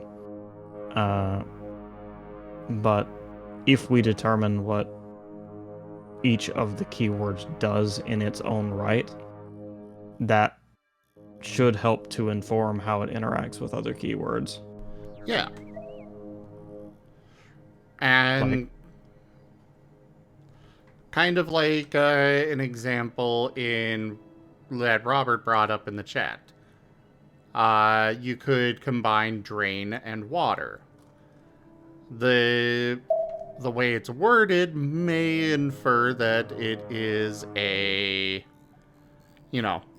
you simply remove water from a location.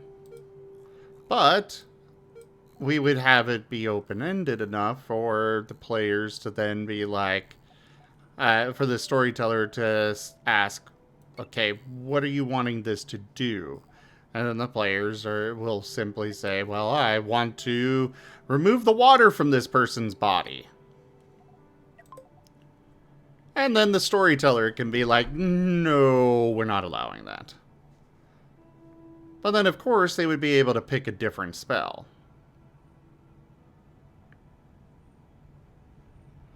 Unless the storyteller is like, alright, give me a roll to see if that succeeds. If it does, cool. Causes the desiccated effect. If it fails, well, the storyteller can come up with whatever they want on it.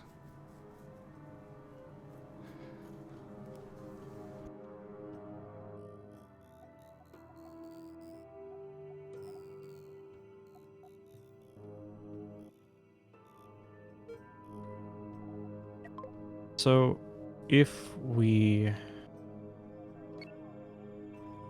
ignore or just move on from the noun-verb aspect, and we instead have standalone spells and their modifiers, then what is our room for creativity there in your mind? What do you mean? Because if I'm understanding you correctly, taking your heal spell for an example, if the combinations we can make are heal as a modifier or heal combined with some other modifier, like heal power, etc. Zen, barracks is yours, and can you give me back the harvester? Thanks. What about it? Oh, sorry. The barracks is yours, and can you give me back the harvester?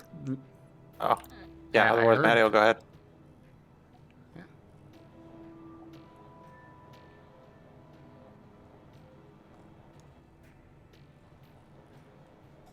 Matteo? Sorry. And maybe this is just me being me trying to be too offbeat and come up with unintuitive ways to do things.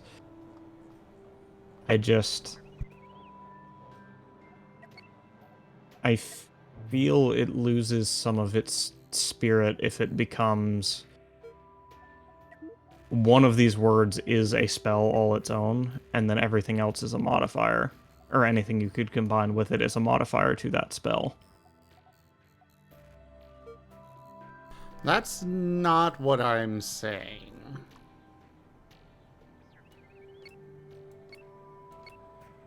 The whole thing is the spell. Because, like, you're not gonna heal by itself. In order for it to be everything, you know, one thing being the spell and everything else being the modifier of the spell, that would require that that thing be able to function on its own. If you just use heal, okay, what's it gonna do?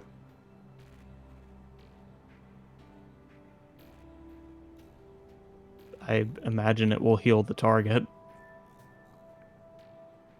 You just you just shouted heal. But it would require the other part of the spell. Yeah, what is the target? What is the, how much is it gonna heal? How big of an area is it gonna be? That's the kind of, you would construct a more proper spell out of the words you know. I'm okay. I may need an in-game example. Okay. If you just use heal, it's not going to do anything. Why will it not do anything this way? Because it has not been... There is nothing saying how much it's going to heal. There is nothing saying who it's going to heal. There's nothing saying how much area. Like, it'll probably default to single target and whatever target you want, but heal by itself is just you're just shouting at somebody heal. That's when the second part of the whole spell comes into play of, okay, heal for 1 point.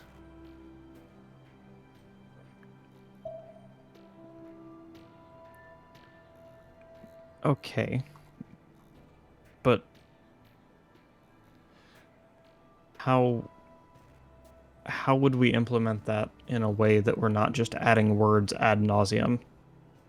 Because heal for 1 point still does not define a target or an area of effect. We would still need more modifiers to define all those things. Sure.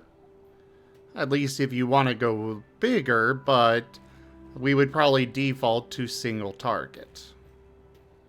And thus, no area of effect. Well, that's just one example. Like, those other things are modifiers. Typically when it comes, like, in most cases when you're talking about a spell is a combination of many different modifiers. It's not just heal. When you're, at least any time in any media that you're seeing a spell cast, it's multiple words combined together to make the full spell.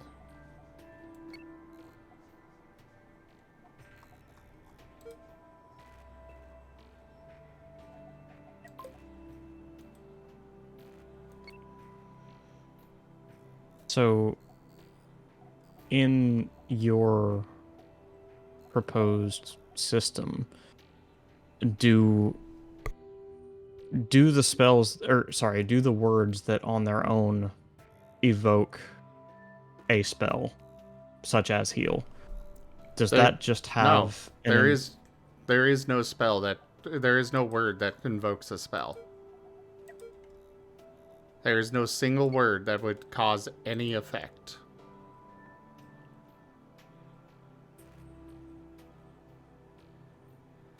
So in the case of heal, you would need to have, say, power heal. The power giving it a power of 1. Heal being making it where it's healing instead of doing damage. Or whatever it may do. And then the power sets it to 1, so together it becomes you're healing for 1 point of damage.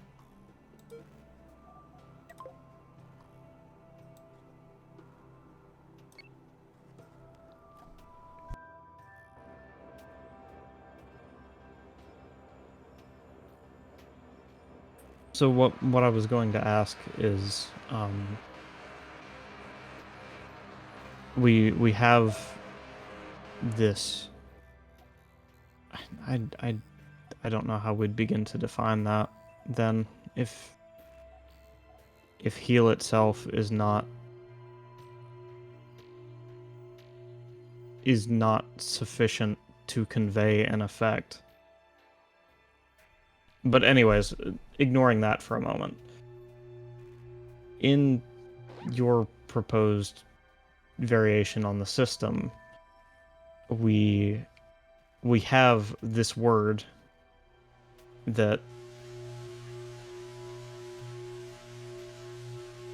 how do I put this? English is difficult.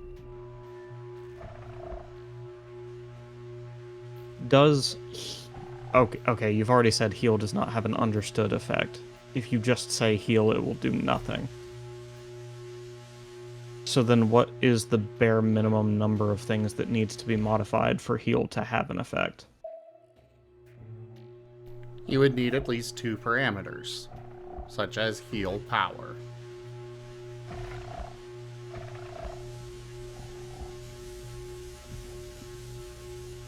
Doesn't that go back to the whole kind of verb noun thing?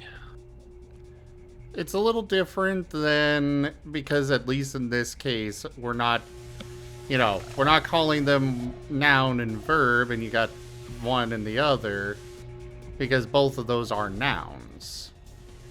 They can also be verbs. Actually, I guess, I don't know if power can also be a verb, but I know that heal can.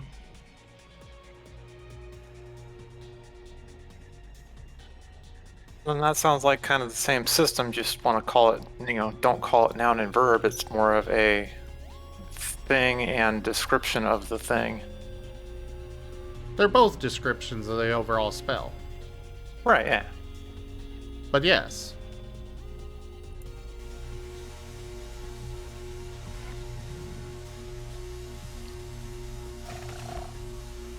But still, it sounds like the same idea, it's just not limited to specifically English language nouns and verbs. Yes. Yeah, it sidesteps the whole of English being a weird thing. Exactly, Robert.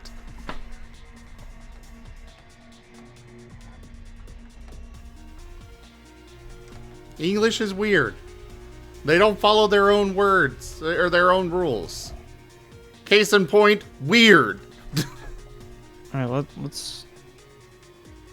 Okay, I may need another example then, because I don't see how the situation we've created with heal is scalable to other spells. Why not? So, what do we have? If I wanted to project fire at a target, a single target with a power of 1, how would I structure the words for that fire spell? Power.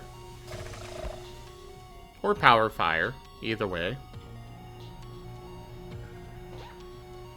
Or a fire bolt versus heal bolt, or whatever, depending on what you choose for the wording.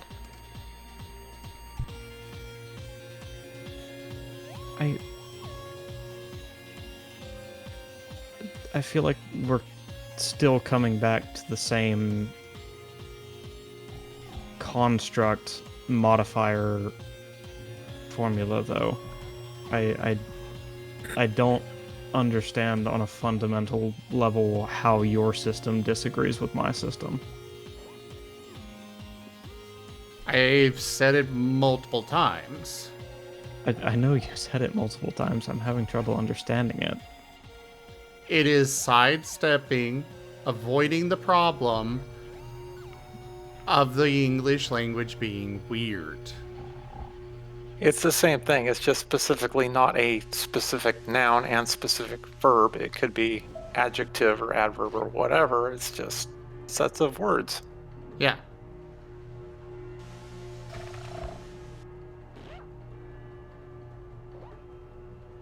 It's the same thing otherwise. It's just not restricted to noun and verb.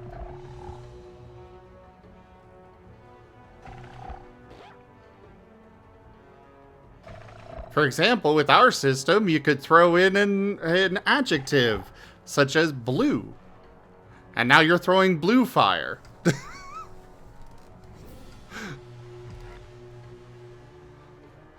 Doesn't change anything, it's still fire, but it's blue colored.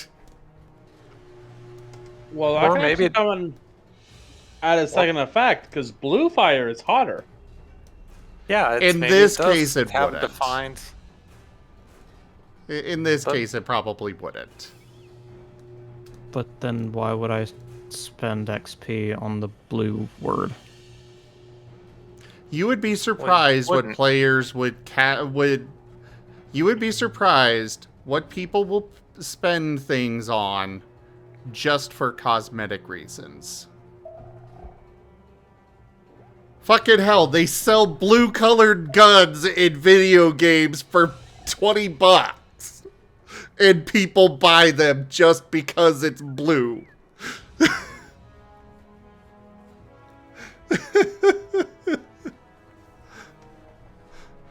Literally changes nothing else. It's just blue.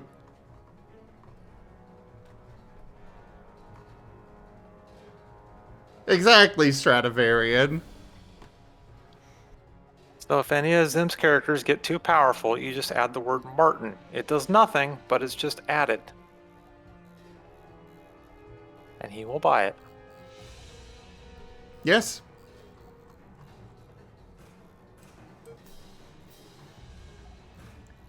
But I will say, in the case of blue fire, while it may have no practical effect, the benefit for RP is immeasurable.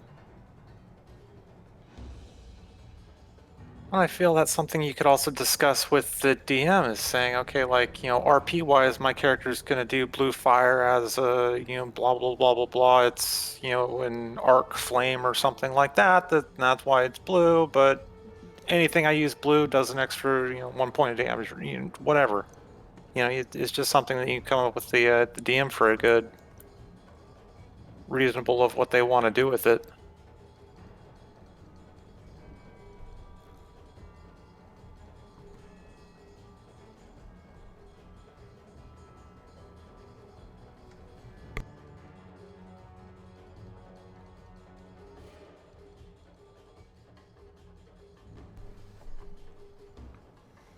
Oh yeah, a color like blue could also be helpful if for a puzzle involving light.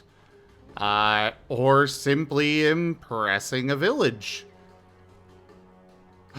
His fire is blue! Green flame!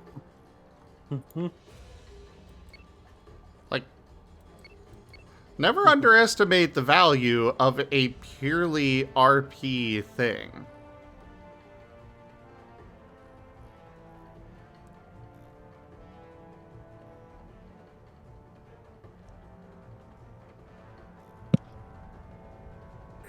That said, a word like blue would probably be at most 5 XP. Unlike other ones that will be quite a bit higher. Like deadly. Exactly. Just deadly fire. I think I need to do more reading up on the structure and spirit of your system before I'm qualified to opine on how to adjust magic to fit it. because I think where I am falling short in this discussion is my assumption that definitions need to be fixed and the meanings need to be clear and have a mechanical The thing is that function. what you're describing here, you might as well just make predetermined spells like D&D.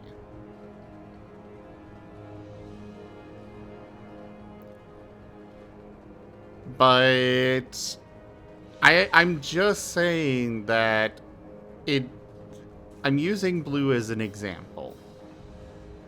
That is something that we could toss in for those that might want it. Doesn't have to add anything. It could add something. Yeah, I mean, for an illusion, you could maybe use blue to turn somebody blue. Or make it look like they've turned blue. There are other things to it, but those would be between the player and the storyteller. But the system itself is designed at the core to be as open for creativity as possible. That's the core.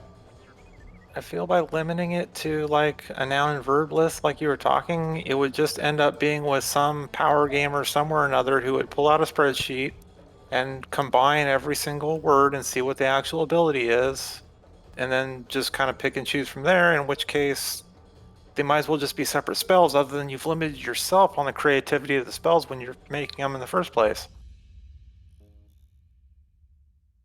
And yes, Stradivarian, with what I'm proposing, it would be up to the storyteller for final say.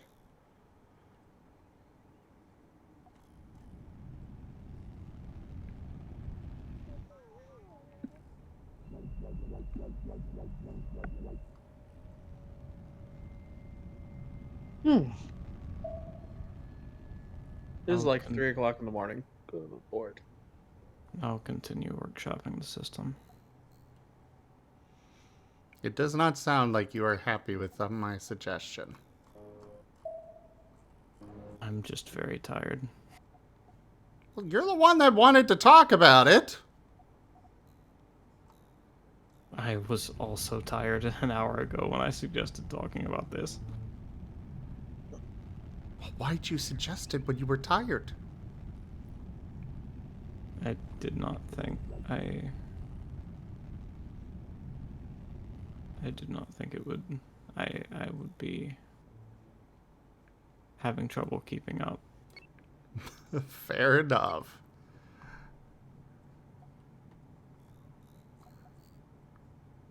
Oh geez, Gib Gab.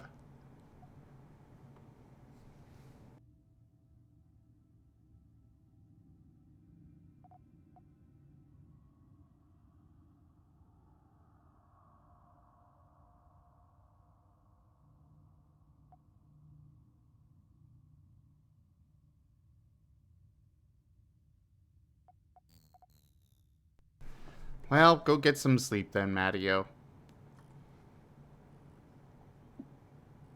I think I will. You guys be good. Enjoy the rest of your stream. Good night. Sleep well. Night. Night.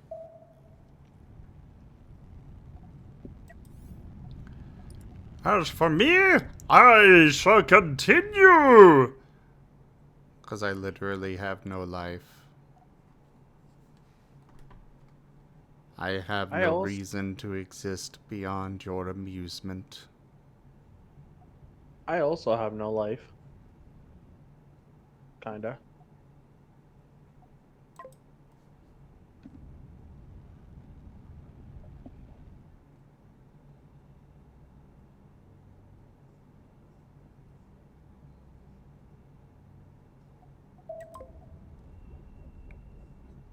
Apparently, Alright. my life is scooping up all these random resources that got left behind by everybody. Hey, I have been sending my... I've got a ship specifically designed for this.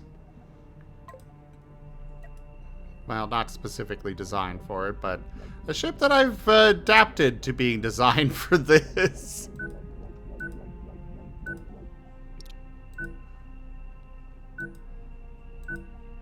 I go around, blow stuff up with the Guardian and whatever else I'm using, and it goes in and cleans up the mess.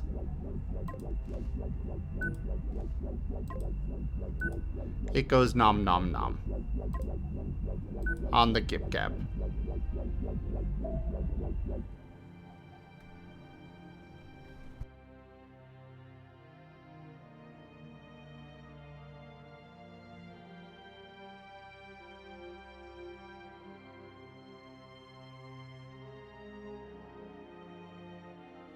Yeah, New Year's,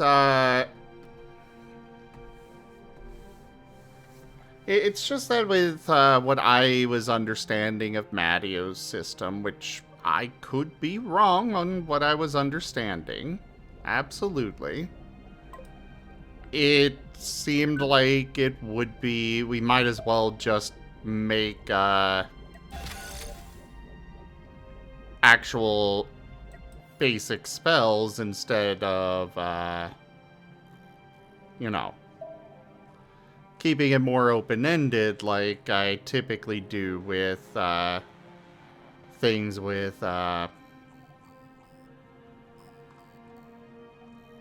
want to, like, one of my main things that I want to do is differentiate spells from moves. 'Cause right now, we've got a whole bunch of stuff that you can combine together with moves, but I would like to differentiate them.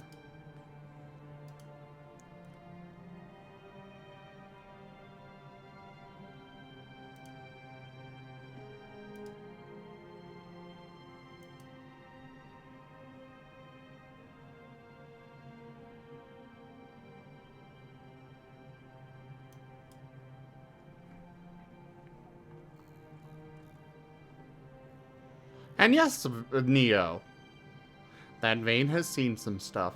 Or he's just going through a terrible time. More likely that second one.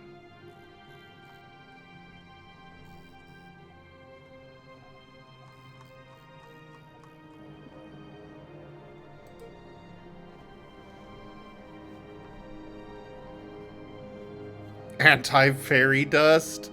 Oh no.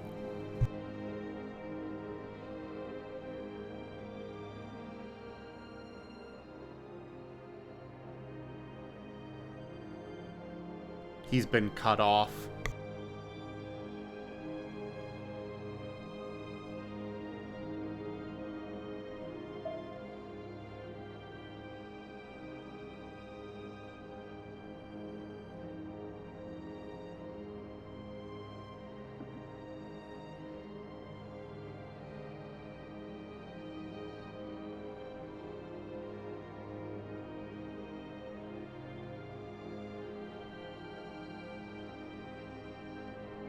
It's okay, New Year's. I'm sure you'll be okay.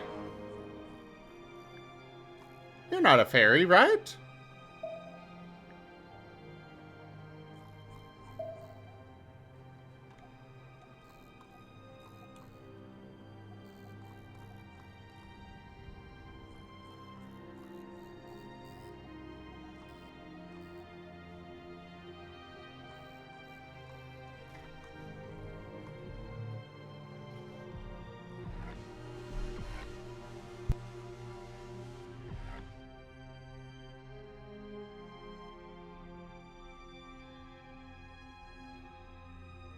Yeah, so you'll be fine. What's the worst that could happen?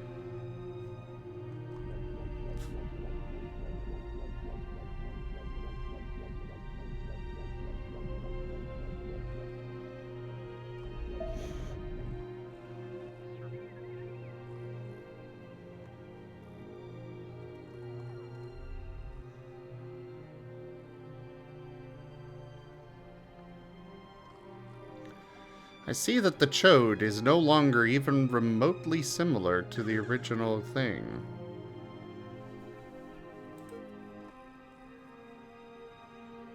You know, I was just about to comment that how do I sound if it's terrible or if it's decent, and I just hop in to hear that.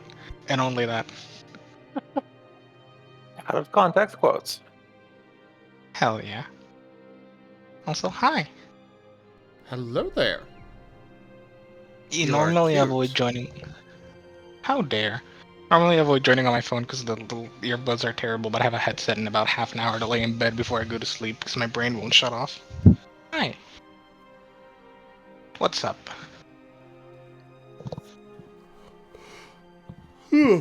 Just relaxing. Touche. I'm so sad I can't, like, nerd out about stupid things at work because, like, security reasons and shit. And I'm so angry at it.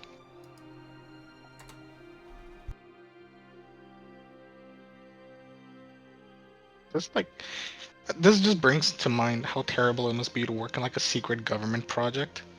Like, imagine working on things that people don't even know exist. Or imagine working on, like, super top tier confidential shit and just can't say anything to anyone. Bruh. I can't brag about my work. I would not survive that job for more than a day. Yeah. Just like, yo, what are you doing? Oh, I'm developing like a super advanced next generation stealth aircraft that's like stealthier than anything ever seen. Oh, you thought like this stealth aircraft was cool? Dude, what I'm designing is like 50 times better. Look at this thing. And then you just get like a bunch of SWAT agents swarming into your house. That happens because there's those people that fly the drones and shit out of LA or San Diego or wherever the place is, and they can't talk about their job even though it involves flying drones around blowing things up. Yep. Something confidential information, something. Which, to be fair, I kind of understand, because if someone leaks something out of that, that's potentially hundreds of dead people, but like, still, bruh, I need to talk shit about my workplace, and I can't. Yeah, well, those people that do that have like really high suicide rates for a reason. Ah, that's wonderful. Life is so beautiful. On the plus side, I can talk about one thing, though. And what is that? I did an accidental thing, but also a beautiful thing. Uh-oh. Okay, so, context. Me and some friends are doing a TTRPG. We hadn't been doing it for a bit, and then we restarted doing it, right? We're mostly doing text-based for now, which is an interesting change of pace. And I decided I'm gonna troll my friends. To clarify, last time I played by Griffin. This time, my sheet is that of a Griffin. But oh yes, I you were have telling done me about this. Right, I've done a couple of funky things, and I have a changeling that doesn't look like a changeling. It's a griffin. I've just colored a lot of the stuff about being a changeling the same color as the background of the cells. I could literally just reveal everything, and it's exactly consistent, and there is no stat discrepancy, except for one thing that nobody's noticed. Maybe another one. But I've hidden everything. It's just out there in plain view for anyone who really likes to look close enough, but obviously otherwise invisible. The DM knows, and because I had to make some compromises, my character isn't that's like a lot of the people in the party, because we've already used the system before and some people have become better with it, they've made very specialized characters because our DM likes to throw very lethal encounters at us. Not in like a I want to kill you way, but more in like a oh look, you lost all your limbs kind of way, you know? Which is like why last TTRPG over half of the party had a lot of cybernetic implants and robotic augmentations. It wasn't because like robot legs were cool, it's because they had their legs blown off. So you know, we've had the fear of God Almighty instilled into the party by the DM. Your DM just wants to torture you guys. That's what I see. Hell yeah, we deal in a lot of trauma, and the more trauma it is, the more better, right? Okay. But yeah, we all kind of became a little bit better about making characters in the number sense. And not in like a super metagamey overpowered sense, but also in like a I want my character to do these things, and now I know how to make my character do these things better in a way that's like cohesive with making a character I want to play and stuff, rather than just kind of throwing numbers at things and kind of seeing what works. Like people are actually taking traits and perks and hindrances that like actually lean into what they want to play in both a positive and negative sense in a way that it makes them stronger at what they want to do, rather than them trying to like do so retroactively. Like, oh look, I'm gonna take these perks that make me a better magic user or caster at the beginning of the game and these traits and stuff, rather than doing it like eight levels down the line when people suddenly point out to me that they exist. That being me. Because I've read that book a lot. And because of that, and because I was tinkering with my character and like trying to figure out how to make a changeling disguised as a griffin, I had the unfortunate occurrence of going from being like the strongest character in the party combat-wise to refocusing it into a different kind of character and suddenly being one of the weaker ones. And it was a big jarring change, because basically I realized, oh shit, my character's very weak. But that's because I made one concession, which was I can grab a named weapon, where I can take on a weapon and make it better. Like, a lot better. But if I take a shitty weapon at the start of the game and make it better, it's gonna be like a mid-tier weapon. Instead, if I wait to get a mid-tier weapon, I can make it basically an endgame weapon. You know, I want the weapon that lasts me for the whole game. It's like my special named weapon. So I played a little bit of patience, and a lot of things lined up just right. And we haven't finished the prologue, but my character found like the named weapon that they're gonna use, which is a beautiful revolver, chambered in 4570, and it does a lot of damage. But it's not like endgame tier weapon damage. It's a good mid-tier weapon. It's just that I put named weapon on it, and it went from being a good weapon to a disgustingly powerful weapon for the level we're in. And now I deal damage. So before it was like, oh, I'm gonna deal some damage. I'm gonna roll 4d8 plus 3 damage. And that went from 4d8 plus 3, which was enough to pack a little punch, you know, it's enough to hurt people, to 8d12 damage, which is a little bit of a jump. So you know. I'm gonna go ahead and split up recordings here real quick. Okay. So, thank you everybody for joining us so far on the stream. Also, hello there, Sarah. But thank you so much for joining us so far on the stream this evening. That was Cosmoteer. Check out our website, zgfgaming.com. We've got links for our Discord, Telegram, Mastodon, Blue Sky, Patreon, and more. There on the website, as well as down in the description below through our link tree. Thank you to my patrons, tippers, and subscribers. It is your support that keeps this channel alive and going. I cannot do this without your guys' help and support, so thank you. Consider becoming a patron over at patreon.com/zgfgaming. It's one of the best ways to support the channel, though you can also do so by simply sharing the stream around, as well as grabbing some packs of cards through Stream Loots, or by subscribing to our channel on YouTube. But for now, thank you so much for joining, and I bid you the most fondest adieu. And yes, Deafened, a new screen. It looks fantastic.